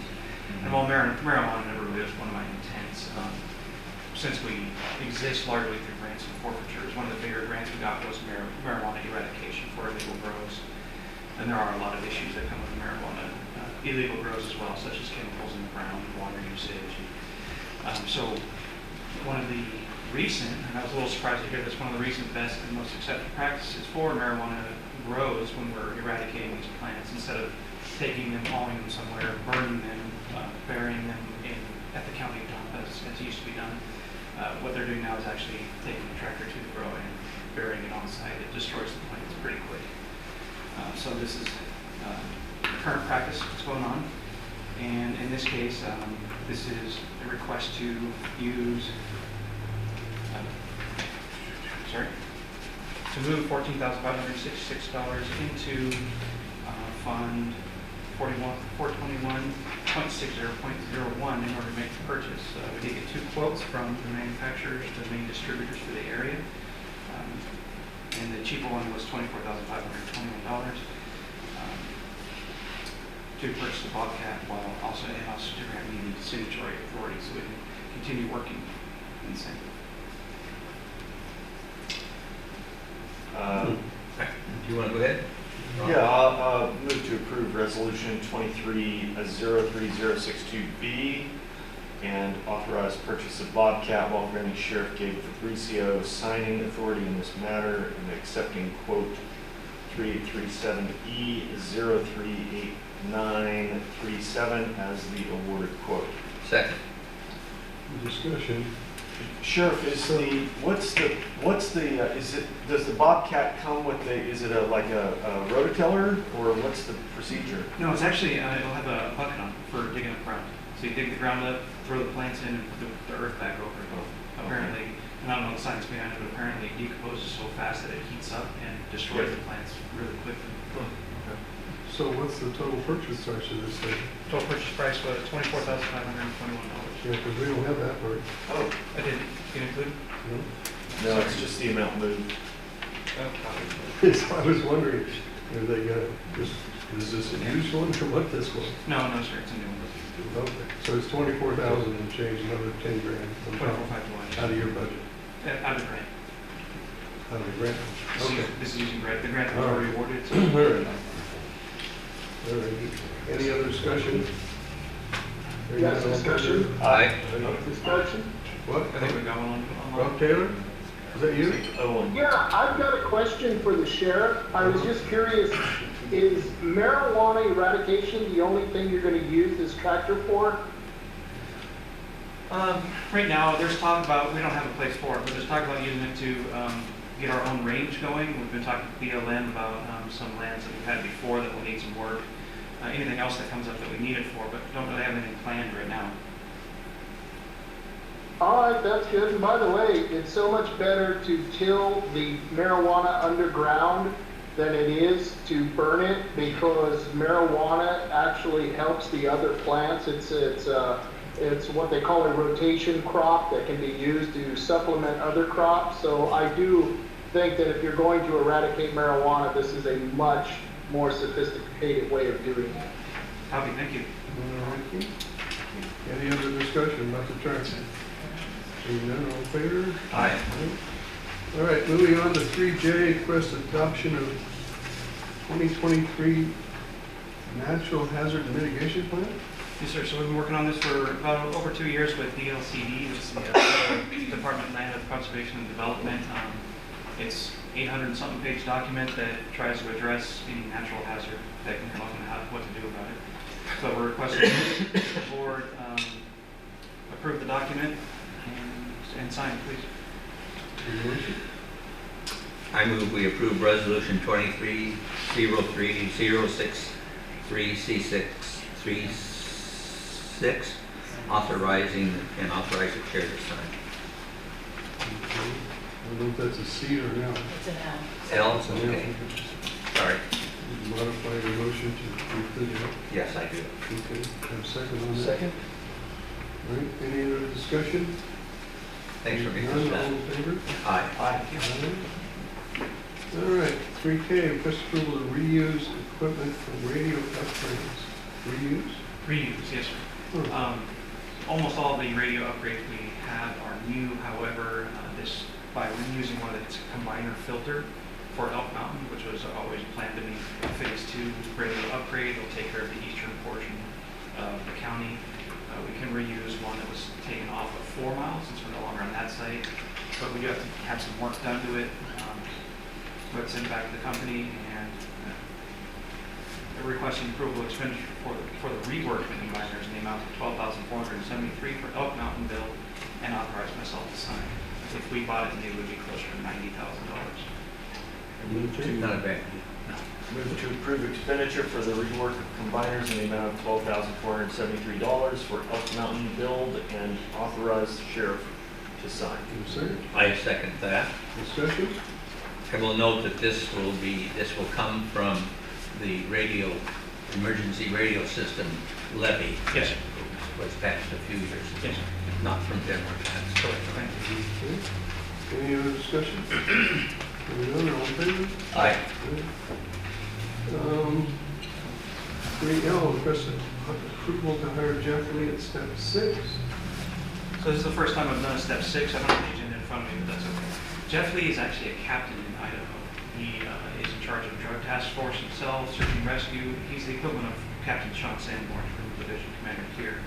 His daughter has moved to the area. He's interested in becoming a deputy with us. And he makes considerably more as a step 6 captain over there. Bringing him at step 6 deputy here would be a loss of about $750 a month for him. But he really wants to move here, and with the experience, training, and knowledge he has, it'll be a huge bonus to be able to clutch somebody and patrol people's cars from the area, and we won't have to go to the academy or anything. So very excited. I'm hoping to bring him in at step 6 to try to mitigate some of that loss and hire him on board. We don't have a start date yet. This is so I can tell him, yes, we were able to do this. He's trying to buy a house, so he needs that as far as being able to plan for that house and show the mortgage company. Okay. Motion? I move to approve the hire of Jeff Lee at step 6, pay grade 506. Second. Okay, discussion? Grab it. Quick. Yes, absolutely. No? Okay. I thought Megan was going to have a comment. But No, I'm next. I'm just Oh, kidding. okay. All in favor? Thank you, Sheriff. Aye, John? Aye. Thank you, Commissioner. All right, Katie. 3M, request authorization to move forward with tax statement contracting. Megan Sims, treasurer, tax collector, finance director, budget officer. Anything else we got to have over there? Master of Coin. Oh, Master of Coin, too, yes. Morning, Megan. So we talked about this a little bit in our budget work sessions, and over the past 3 years, we have had the state print our property tax statements and mail them out, and they have made errors every year. And so we are looking at moving to a company called Masters Touch. The per piece may be a little bit more expensive, but they will automatically combine statements and envelopes if the names and addresses match exactly. They will automatically do that for us, and so that will dramatically cut down on postage to make up for the extra per piece cost and hopefully an overall savings. We had a comment about that quite a while ago, about a year ago. And we were doing it manually, but I mean, we're humans, so we can't catch them all ever. Maybe that'll clear up that comment. I'm certain that it will. You ready? So that one? Do you want permission to actually engage them or just to continue talking to them? I want approval to move forward with contracting with them, and then we will get a contract through council's office. But you authorize me to sign that with council's approval. Perfect. To approve the treasurer to move forward with contracting for Masters Touch for printing, inserting, and mailing tax statements. Second. Okay, discussion? Very good. All in favor? Aye. Aye. All right. Thank you. 3N, request approval to purchase fire alarm system utilizing ARP funds for maintenance. Good morning. Good morning, Pat. So I am requesting ARP funding so that we can contract with CNS Fire to replace the fire alarm system that is currently in the courthouse. So the backstory of this, we've been having a lot of issues with the current fire panel that we have in the courthouse. It's been triggering an alarm. We had CNS come in, do diagnostics to figure out which bell was triggering the alarm that was triggering dispatch, because that's who currently monitors our fire alarm system. In this process, we found that the current system is actually several systems spliced together. It is not fully functional. In order for us to have CNS monitor our fire alarm system, which is the same company that we contracted with the juvenile building, we need to have some upgrades done in order to make this a functional fire alarm system. Right now, there are some things communicating together, but there are some alarm bells that are not communicating. So we're kind of a mess. So I'm looking and hoping that you guys will approve the use of ARP funding for this, and then we can contract with them to have the work done. I'll move approval for purposes of discussion. Second on that? Second. I have real concerns about using our ARP fund. Is there any other source? Even if it ran your maintenance budget short, could we squeeze the money out of that? I might have enough under our major R&I. I'm gonna have to move some money. So right now, we accepted an IGA contract with the state of Oregon for the state courts for $25,000 for the remodel. We were going to use that money to do the remodel, but I can do an agenda to request to have that $25,000 moved into my line items, which would open up a little bit of money for me. I think enough to do the fire alarm system. And if you run short, come back to us. But we're facing a very large budget deficit this year. And I don't see any way that we can find all the money required to fill that deficit out of tax dollars. Okay. And so we may have to, I just want to keep the option of having these funds available, open to us. Okay. It's not a good fix, but it may be the only one we have. Yeah. Other than shutting down part of the company, and I don't know what part that can be. I'm just throwing the warning out there. Yeah, no. Treasurer probably shoot me. I do get that, and like I said, I know we need to get this fire alarm system up and going. And short of getting this, I mean, I don't know. according to CNS Fire when they went through this. And we have had other companies come through prior to them, and they were supposed to kind of give us a quote to get everything lined up, and they ghosted us. They never contacted us back, so. We gotta get it done, but no question about it, but I approve, I guess we have a motion on the floor.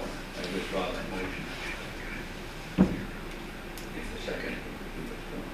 Well, I don't know the basis of the withdrawal, but I'll He's talking about not using ARP funds, but then trying to find it within their budget.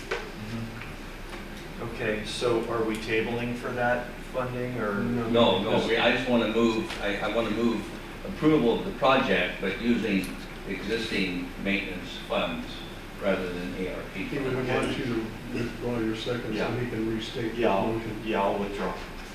Okay, then I'll restate the motion to approve the fire alarm system for the courthouse project in an amount not to exceed $25,000 using existing maintenance funds rather than ARP.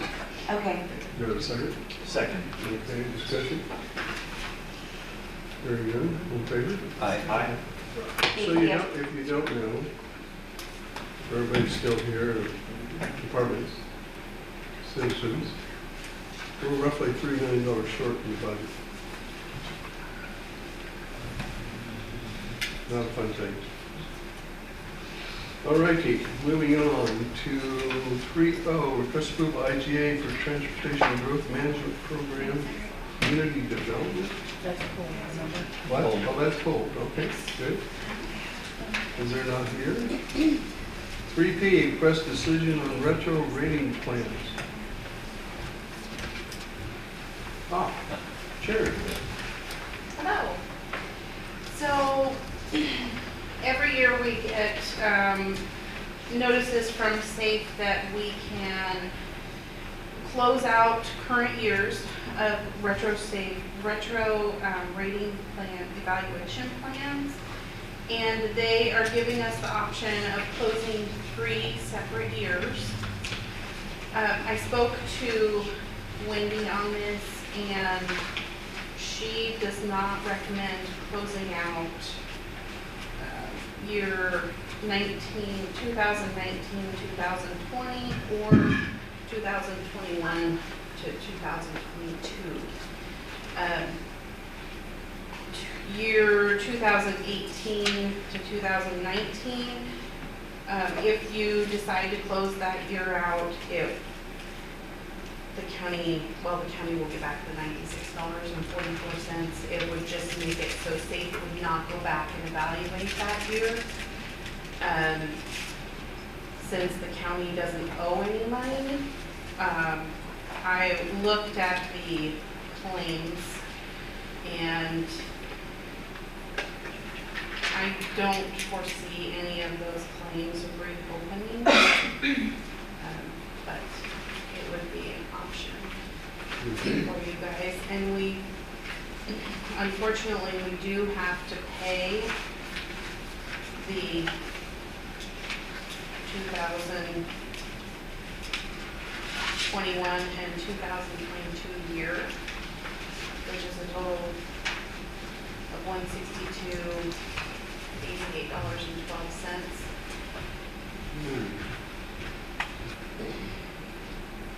And that is due to one large claim that the county had. How large is that claim? That claim is it's up over $300,000 right now. So we have to pay that one. So this will close that out. We're at the maximum, so this will only have to pay this amount. And the claim has reached the maximum, so the county won't be responsible for any more of that. But year 2019 and 20, we can use that to offset. Part of it. Part of it, yes. So what does that net out? Well. Sorry.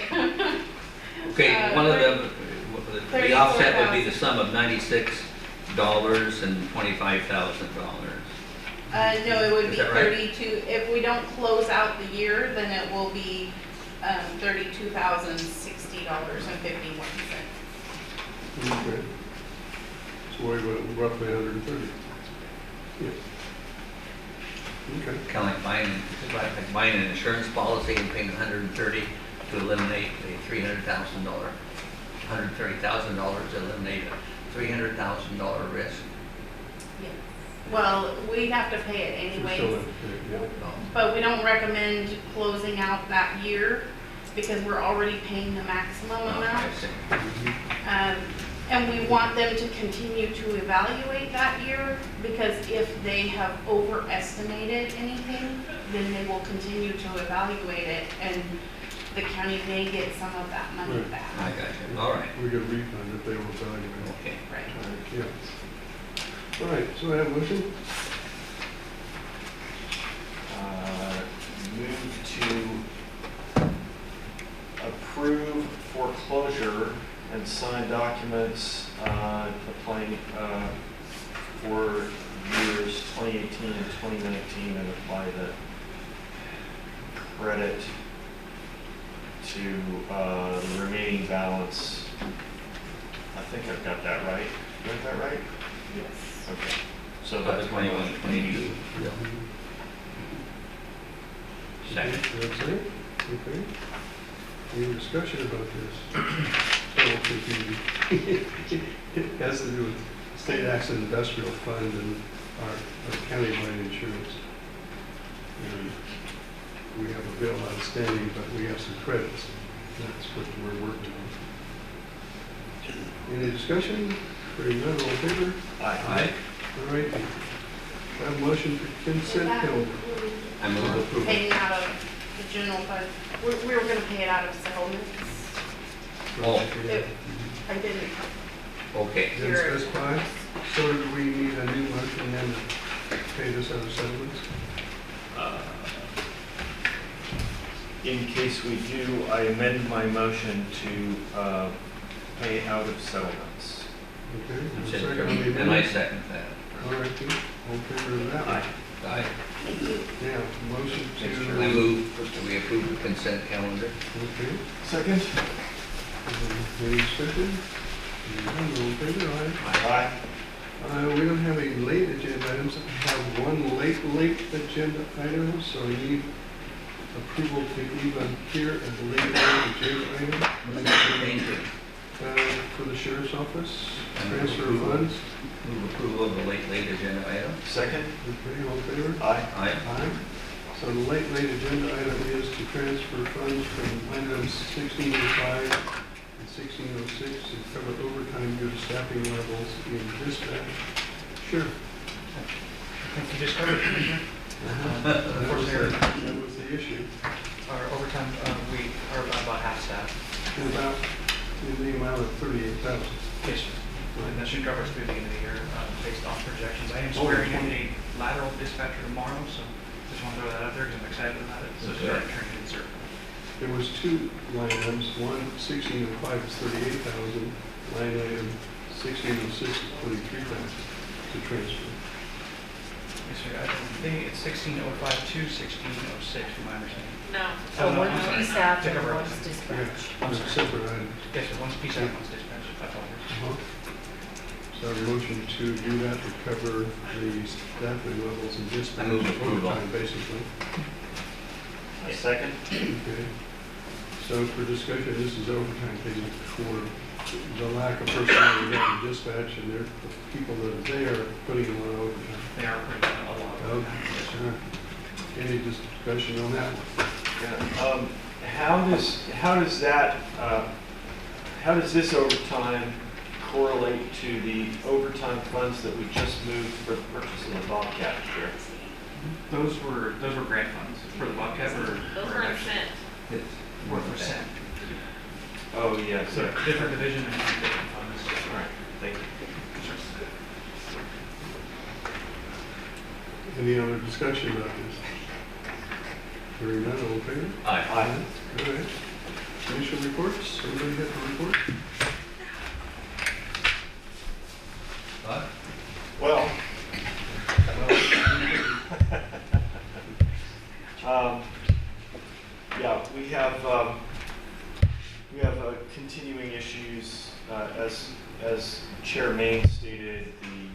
budget is short I think it's $3.2 million.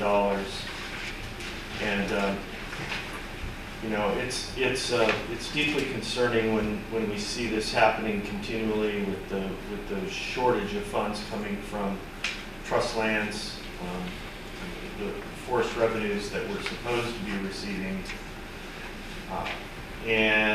So we continue to burn up our ARP funds, which are now down in the $6 million range, and we've just authorized spending more of that today. So, you know, there's not enough there to even do this for 2 years. If we end up having to use ARP funds to balance the budget, it's very concerning to me on the ensuing year. You know, what are we going to do? We're obviously prices on everything is going up. Personnel is becoming more expensive. So there's no reason to anticipate next year's budget having less of a shortfall than this year. In fact, it's probably going to be more. And we're going to have less than half of those ARP funds remaining because obviously, as we can see here today, there are other expenses that come up through the year that we're always looking for ways to fund, and that's going to chew away on those ARP funds yet more. So I say this not because I know what the answer is, but because it's something that is deeply concerning that we all need to really be aware of. And so that's what's really weighing on my heart. As far as what we've been working on, I've been continuing to get up to speed, drinking from the fire hose, getting accustomed to everything that is entailed here, and seeing more and more of those challenges. And I am looking forward to going back to Association of Oregon Counties County College next month. None of that this month, but anyway, that's really what's on my mind. I'd like to continue with some of my conversations with all of you regarding the county finances. I think that's very helpful for all of us to understand where we are and what we've tried to do to not get here ever, but we apparently have not been able to accomplish that. We know, and you know from past discussions, that our operating county tax rate of $1.08 per $1,000 of assessed value is about 1/3, just a little bit over 1/3 of what the average county in the state assesses its citizens for running their county. Our total budget is over $130 million, and the citizens directly pay $6 million of that. So it's a pretty good bargain any way you put it. Not all of you will use all of the county's resources, but they touch almost every one of us. We have worked really hard in the last 10 years to find revenues that are not tax-based. And we've had some successes. I'd like to go back and talk about those. One of them was we instituted a safety program that saved us, and maybe correct me if I'm wrong here, but there's been years with about $500,000 savings in insurance premiums. I thought that was a success. The biggest success we probably had was one that was volunteered to the county by Bandon Dunes, and they unilaterally agreed to add a 6% public safety surcharge to their room bills. That has generated at first about $700,000 to help with public safety. Over time, their room availability and room rates have gone up to Megan, correct me if I'm wrong, but I think it's over $1 million now a year that we get from Bandon Dunes to fund the jail. In addition to, and other public safety operations. In addition to that, there's another $300,000 or $400,000 a year that they pay us to pay into a tourism promotion fund. And it's not advertising, it's for hard. The example of it, we created with grant money a 30-mile bike trail, mountain bike trail through our county forest. The usage became so good that it was evident we needed a restroom facility out there. We called Bandon Dunes up and they said, go buy it. It was $60,000. And so they fund that type of thing out of the other part. But the basic thing that helps the county, the biggest help, is funding our public safety.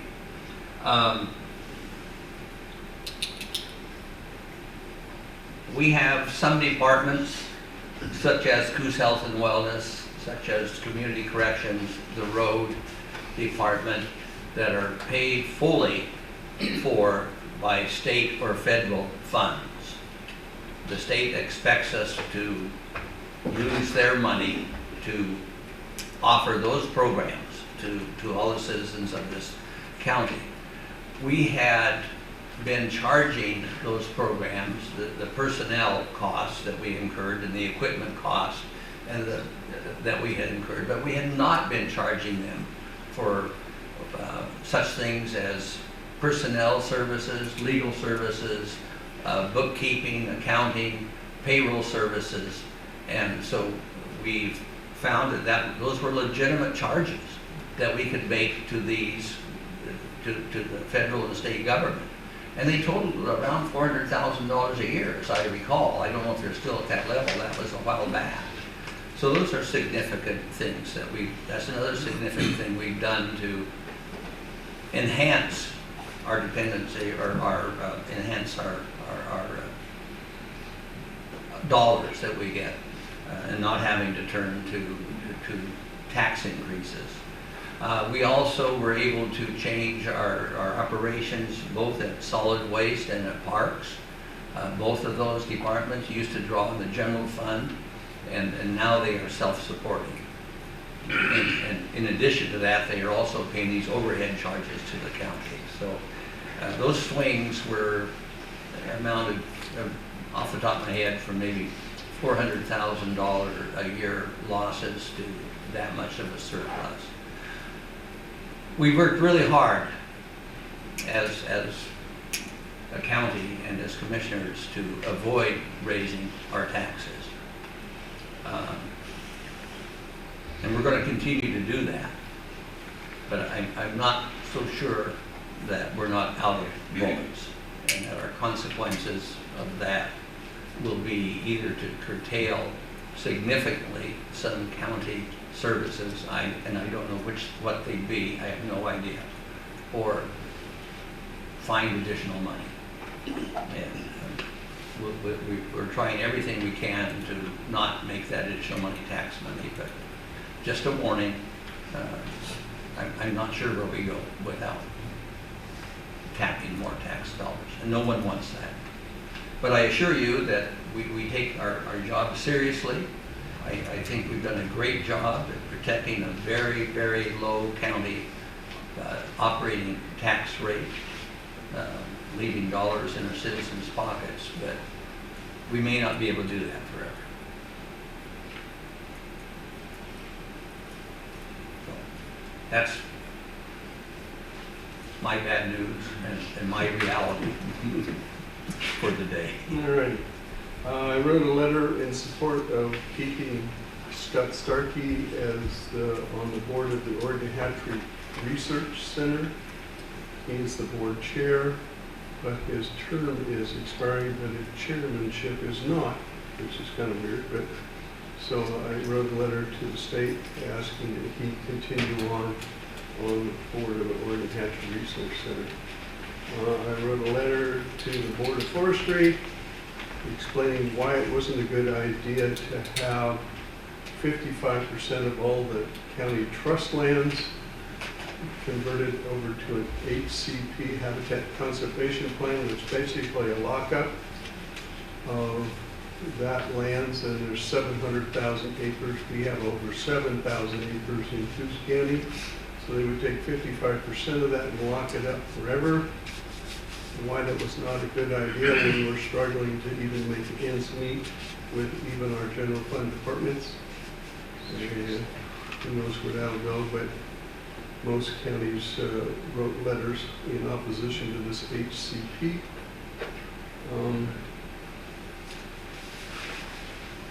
I've been struggling the last couple of weeks with the county health department or mental health department having a contract with Youth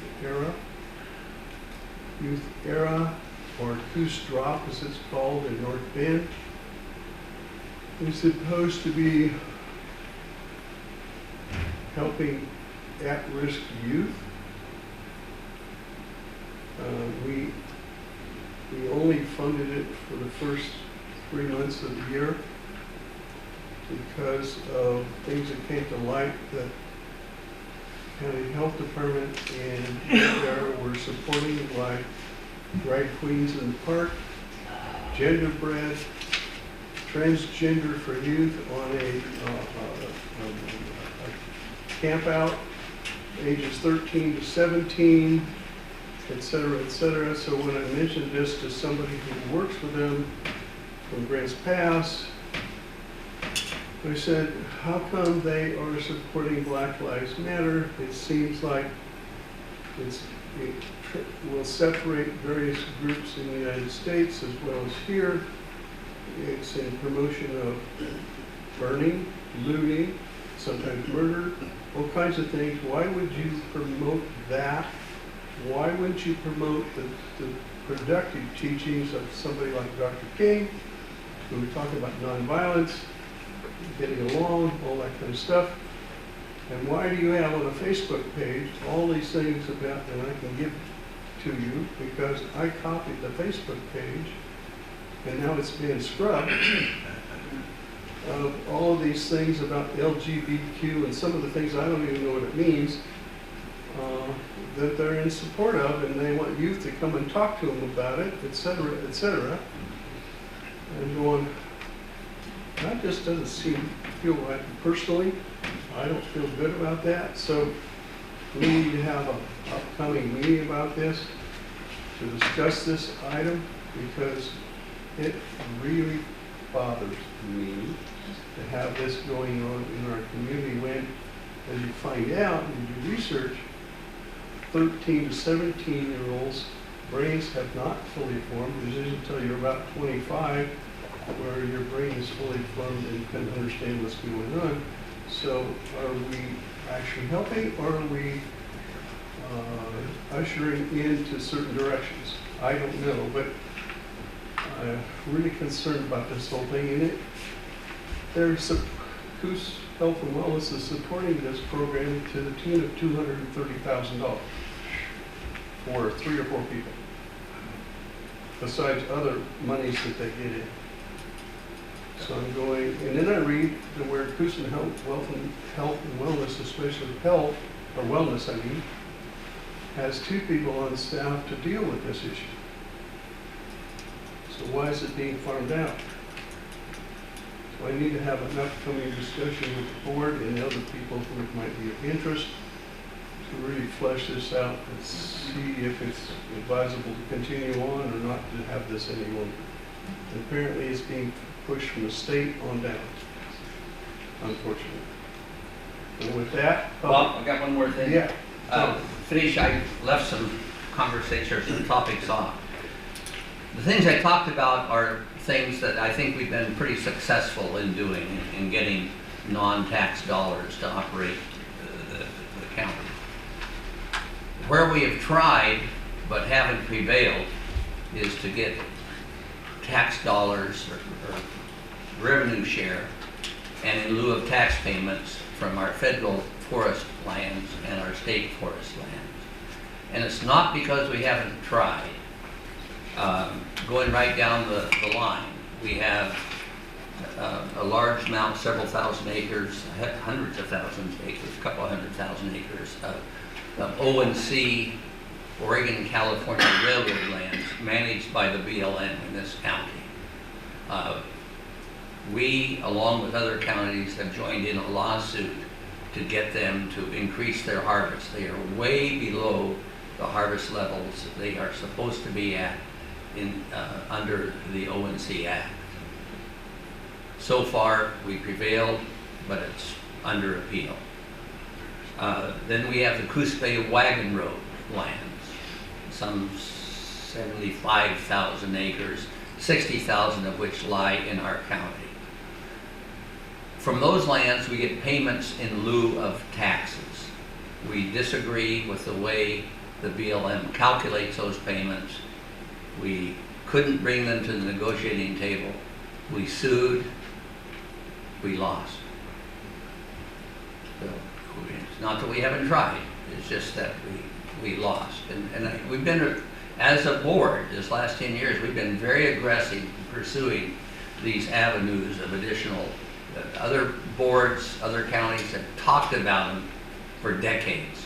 We acted. It didn't work out so good.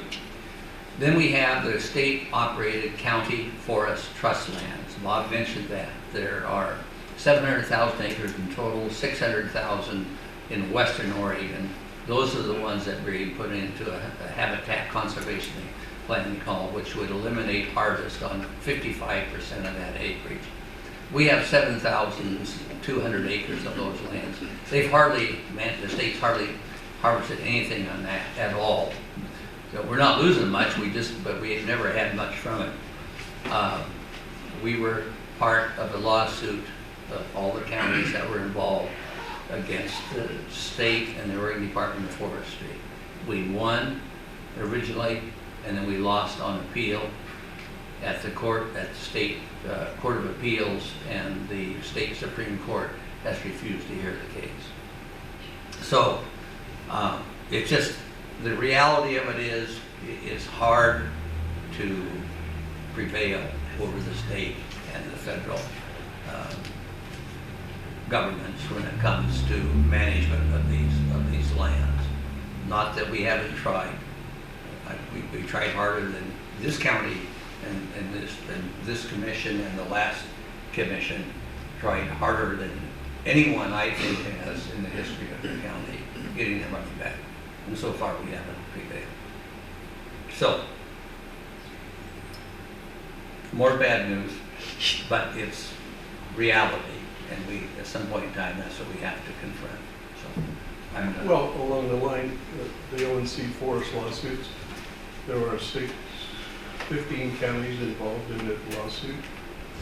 And it's based on the resource management plan, the RMP, that the BLM is proposing, which in Coos County we'll have 5% of the harvestable land base that we once had under the O&C.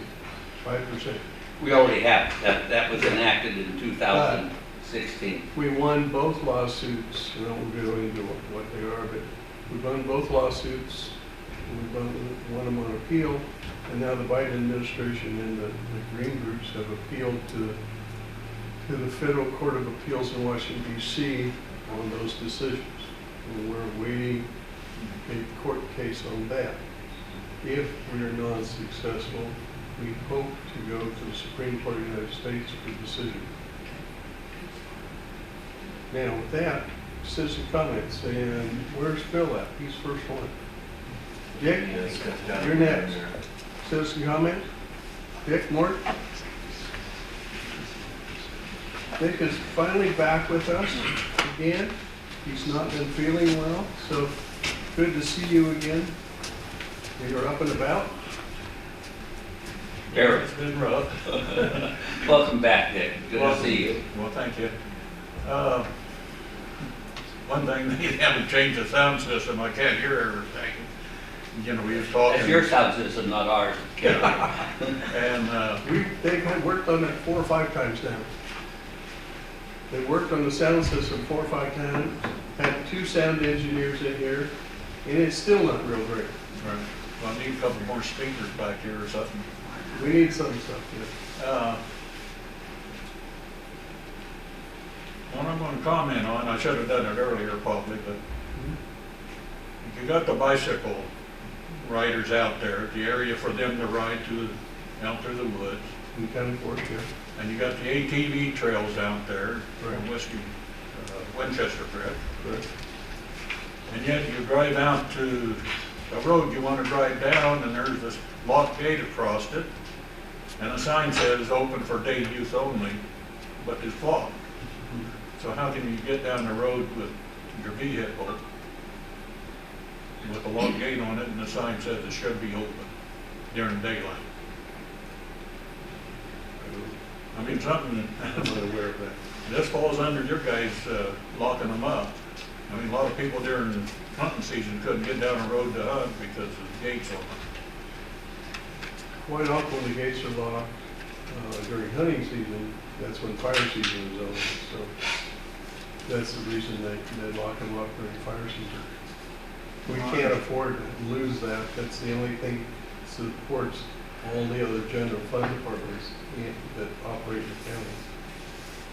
Yeah, but the county forest belongs to the public. I understand that, but it's the protection of the forest that we're most interested in. So if somebody doesn't start a fire and wipe it out, and then we're left with no revenue, that seems to outweigh one person's right to walk down there or drive down there to go out in the forest to go hunting. Because we're very concerned about losing multi-millions of dollars for the timber. Somebody smoking or starting a campfire, which they do all the time, and we catch them once in a while, but quite often we don't catch them. And if that fire spreads, we're in deep trouble trying to operate the county. You know, you guys base everything on that. Just one person might do this that stops 99% of the Dick? people. I don't often engage in debate during citizen comments, Yeah. but I'm going to today. I've been out in our forest. I've seen where people have shot up, brought household trash out there, used it as a target, and left it lying. I've seen where they put targets on trees, one after another, at the end of this road, and shoot that. Yeah. I've seen where the So county- we can't sell those logs. I've seen it where they got their jollies off with an automatic gun, Yeah. actually mowed down a tree. Yep. I've seen it when they've taken bags of hog innards out there and dumped them somewhere that someone in our department has to clean it up. I've seen them go out there and actually steal logs, cut them into pieces, wood, logs that are cold decked to be picked up by a log truck on Monday, and they're sawed into wood on Sunday. I've seen people out there camping and building fires. I've seen fires started out there without camping, just for the fun of it. Yes. Seen And I trees wish- cut down for fun. Pardon me? Just trees just And trees cut down and for fun and left just lying there. So I acknowledge that everyone should have a right to go out in the forest. I would love that to be the case. We also have an obligation, we swear in the Bible that we will protect the assets of this county when we take office. And so sometimes those two things are in conflict with one another. And I'm sorry, but Well, I'm not terribly sympathetic because of the risk. We have a multi-hundreds of $1 million forest out there. No, probably exaggeration, but a lot of money and a lot of value, and it's very important to the state, to the county's continued operation. And, you know, frankly, I don't know that we have enough staff on our forestry department to go around every evening and shut the gates and go out in the morning and open them up. well, I mean, you guys Dick, put, I'm sympathetic, but I don't know what to do. it's an ordinance, you guys put the sign up, you know, it's. Yeah, absolutely, yeah. So that's where I'm coming from, and we had a debate here. Well, it's couple open years to ago. walking, and maybe it's not open to Yeah. cars. That you guys, somebody painted the Forest Service, Lance or you or somebody put them red circles on the trees where they've been shot up, and I said, you're just making targets. Somebody The sees trees that- I'm talking about being shot up, Yeah. these were not put on there by our people. And that might be a tree or two here or there that maybe got shot up or didn't get shot up. But sure as hell, the trees I saw were all shot up. Oh, I know that. I've been out there, it's been going for 40 years or more. I know you have. Okay, this is why I don't comment during public comment. It takes too much time. It's a really difficult problem, Dick, you Yeah. know, you know, I think you may have heard me speak before about the fact that we should have access to those forest lands. And the fact of the matter is that we do by foot. That doesn't address it for everybody, I understand. But these, you know, the problem of the loss of those assets is very real. Oh, I understand that. And it's not the 1 and the 99, unfortunately. I wish morality were that common, but it appears that it's really not. And, you know, former County Commissioner Gordon Ross used to buy radio commercials, and in one of them, he said, Coos County would save over $10 million a year if everybody would just live by the teachings of Jesus. Well, he's right about that, but you know, we can't regulate that. We can't pass an ordinance.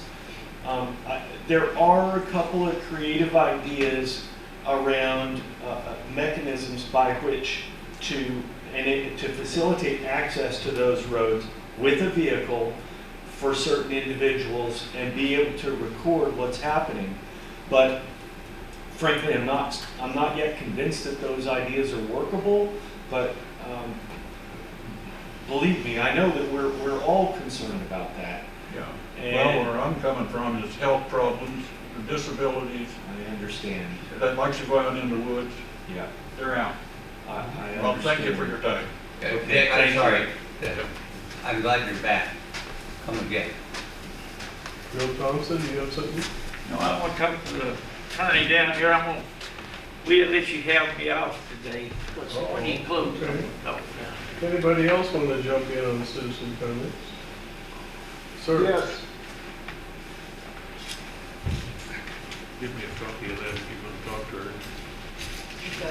Did Rob say Oh, something? Bob's on the way? My name's Tom Brown, Yes. Red Deck Road, Hang Hi, on. Tom. and I would like to say, I was with them at one time on our county lands until I actually got in behind one of the gates and seen up at the Elkhorn Ranch all the garbage, piles and piles and piles of garbage. And I was disgusted, and I was glad they put gates up after that. But I'll tell you, freedom plus morality was liberty. That's right. When you lose your morality, you lose your liberties. That's true. It's that easy. Rob Thank you. Taylor? Thank you, Tom. Rob, are you there? yeah, yes, I'd like to comment on, and this is great that you brought public comment back, because this is something that would normally not be discussed at a meeting.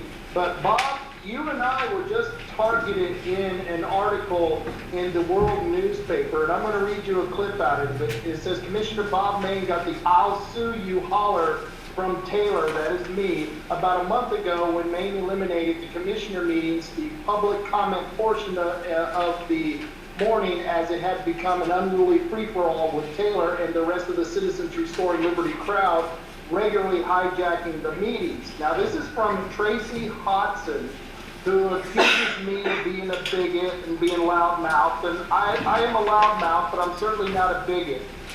And when I said that you would face a lawsuit when you threatened to kick me out, it had nothing to do with suing you for not having public comment. That is absolutely ridiculous, and I want you to know that Tracy Hodson wrote a 900-word article, and probably 800 of those words are nothing but lies. And I just wanted to say that at the public meeting, because the statement she made occurred at one of the regular board meetings.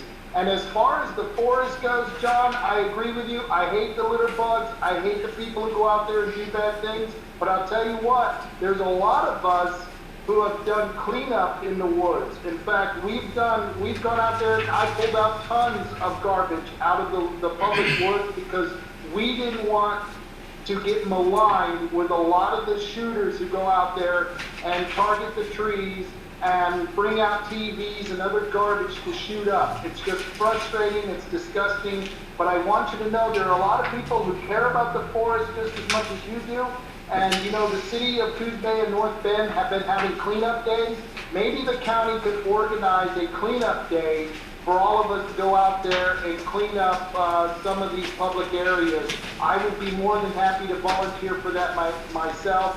And I want to thank you all for having an excellent meeting today. It was incredibly good, and I appreciate you guys doing what you've done. And those are my comments. All right, Katie, who's next? William? Oh, you're, come on, sir.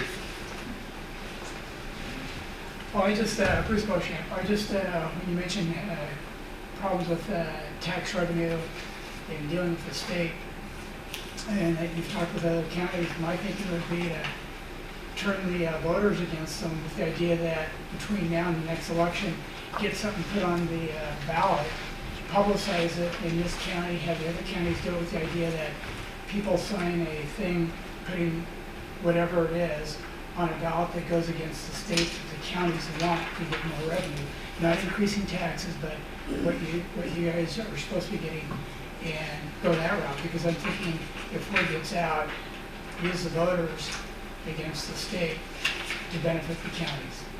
So if you don't know, 30 out of 36 counties are conservative. We being one of the 30. It's the other 6 that run the state. That's right. Yeah. So you need to have folks in those counties actually run for office and change out the legislature who makes some of these most ridiculous laws that I've ever seen, like the Menstrual Dignity Act and the riot stuff on the police where they can't use tear gas and stuff on rioters.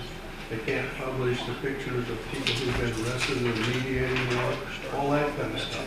Besides this thing I was talking about earlier on the promotion of transgender, etc., we have to change out the state legislature and the governor's office in order to change out all those folks who are promoting this kind of CRAP. Yeah. Yeah, my personal Did you opinion. spell that out loud? Yeah.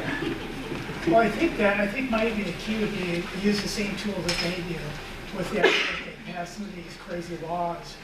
Some of them, like like the last one with making some of the drugs legal now, would be just how it's worded. So you'd make it difficult for even those 6 counties to agree with what the state says. I think it has to do with wording it and twisting it in such a way that it's still saying what you want it to say, but it's making it more obvious, just like the state has done, legalizing all the other junk. Just like eliminating the date stamp on late ballots that come in by the post office. Yeah, yeah. They did that in 21 legislative season. Yeah. You no longer have to have a date stamp on late ballots. But I'm thinking if it goes to the voters, and if it's worded correctly, at least there's potential of success versus saying, and not trying it all and saying there's no success. Well, I'm not necessarily my personal views. I don't know how to say this other than we don't necessarily trust the system in certain counties. You're not alone. You're not. I have real difficulty with that because it is not normal for a governing body of the state to be in control since the mid-'80s when we had vote by mail. That doesn't normally happen. If you look at national elections, it goes Republican, Democrat, Democrat, Republican, Republican, Democrat, whatever. Yeah. But it's not the same every year. So I would suggest that folks who are highly concerned about this try and somehow marshal the forces in those 6 counties to change things. The other 30 counties were all conservative. How about a ballot measure by those 30 counties to kick the other 6 out. They can go be their own state.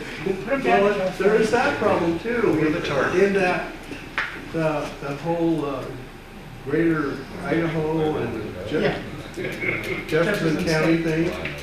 Well, I researched that, and apparently the Oregon legislature and the Idaho legislature would both have to agree if they did, which seems almost impossible. And then it goes to U.S. Congress to agree. For me, I just like to cut out greater, like the metro area up there called, whatever it is called, the lab area, and give them the Washington state so we keep the rest of our state. But that's not up to me. But Yeah. yeah, just my personal rant about this whole thing, I guess, because it's not good. Anybody else? William? You go by William or Bill? William. That's what I thought. Bill's, nobody wants a Bill, so. Using that name a long time ago. Well, I just want to thank you. I'm William Hayes from Myrtle Point. I want to thank you, gentlemen, for everything you do. I just want you to know that I usually don't get involved in this kind of stuff, but it's not the first time. I have a call in my life, and I've been sent to mayors, I've been sent to different people to do certain things I didn't really want to do, but it was for the best interest, I thought at the time, and I felt I was led to do it. So that's why I'm here today as well. The Bible makes it clear, and you invoked the Bible once, you said yourself here today, which could have offended people, and Jesus' name was already mentioned once in here today. So, being that said, the Bible declares that there's 2 or 3 witnesses verifies whether something should be looked at or concerned. And according to that, the First Amendment has those 3. Now I'll just go ahead and read it. Congress shall not make no law respecting an establishment of any religion or prohibiting the free exercise thereof. That's number 1. Or the abridging of the freedom of speech, number 2. Or of the press, or of the right of the people to assemble, number 3, and to petition the government for the redress of grievances. So there's your 3 witnesses written in the Constitution, which we believe and know that when it was done, they were having a hard time writing it. And so Benjamin Franklin decided, hey, let's stop this and do some praying. And with that, they were able to put the thing together and get some consensus. So I believe God had his hand on this place, in this nation, from the very beginning, and still does. And so it's really important, as you gentlemen know, morality and what goes on in a city or a county or a country makes and breaks what that country is going to be or how it's going to function. And so with that, I felt I was supposed to say this to you also. And in Ephesians 5:11 it says, have nothing to do with the fruitfulness deeds of darkness, but rather expose them. And so it's our duty as believers sometimes to stand up when we don't want to. It's cost many of our brothers and sisters around the world their lives. And they'd rather do that than not. Because it's just who we are. We'll die first when God asks us to do something, regardless of what the men say. So, I just want to thank you again for allowing us to be able to speak and even invoke the name of Jesus Christ in these rooms when the government is being functioned. And so with that, I just want to say thank you, Lord Jesus, for these men, for this nation, and for this county, and what he's going to be doing in it to make it a better place. And I know we all want that. And so I want to thank him and you gentlemen, all of you, and God himself, for what he's doing here. Anyway, God bless you. Thank you, Will. Anybody else? With that, we're adjourned. Thank you.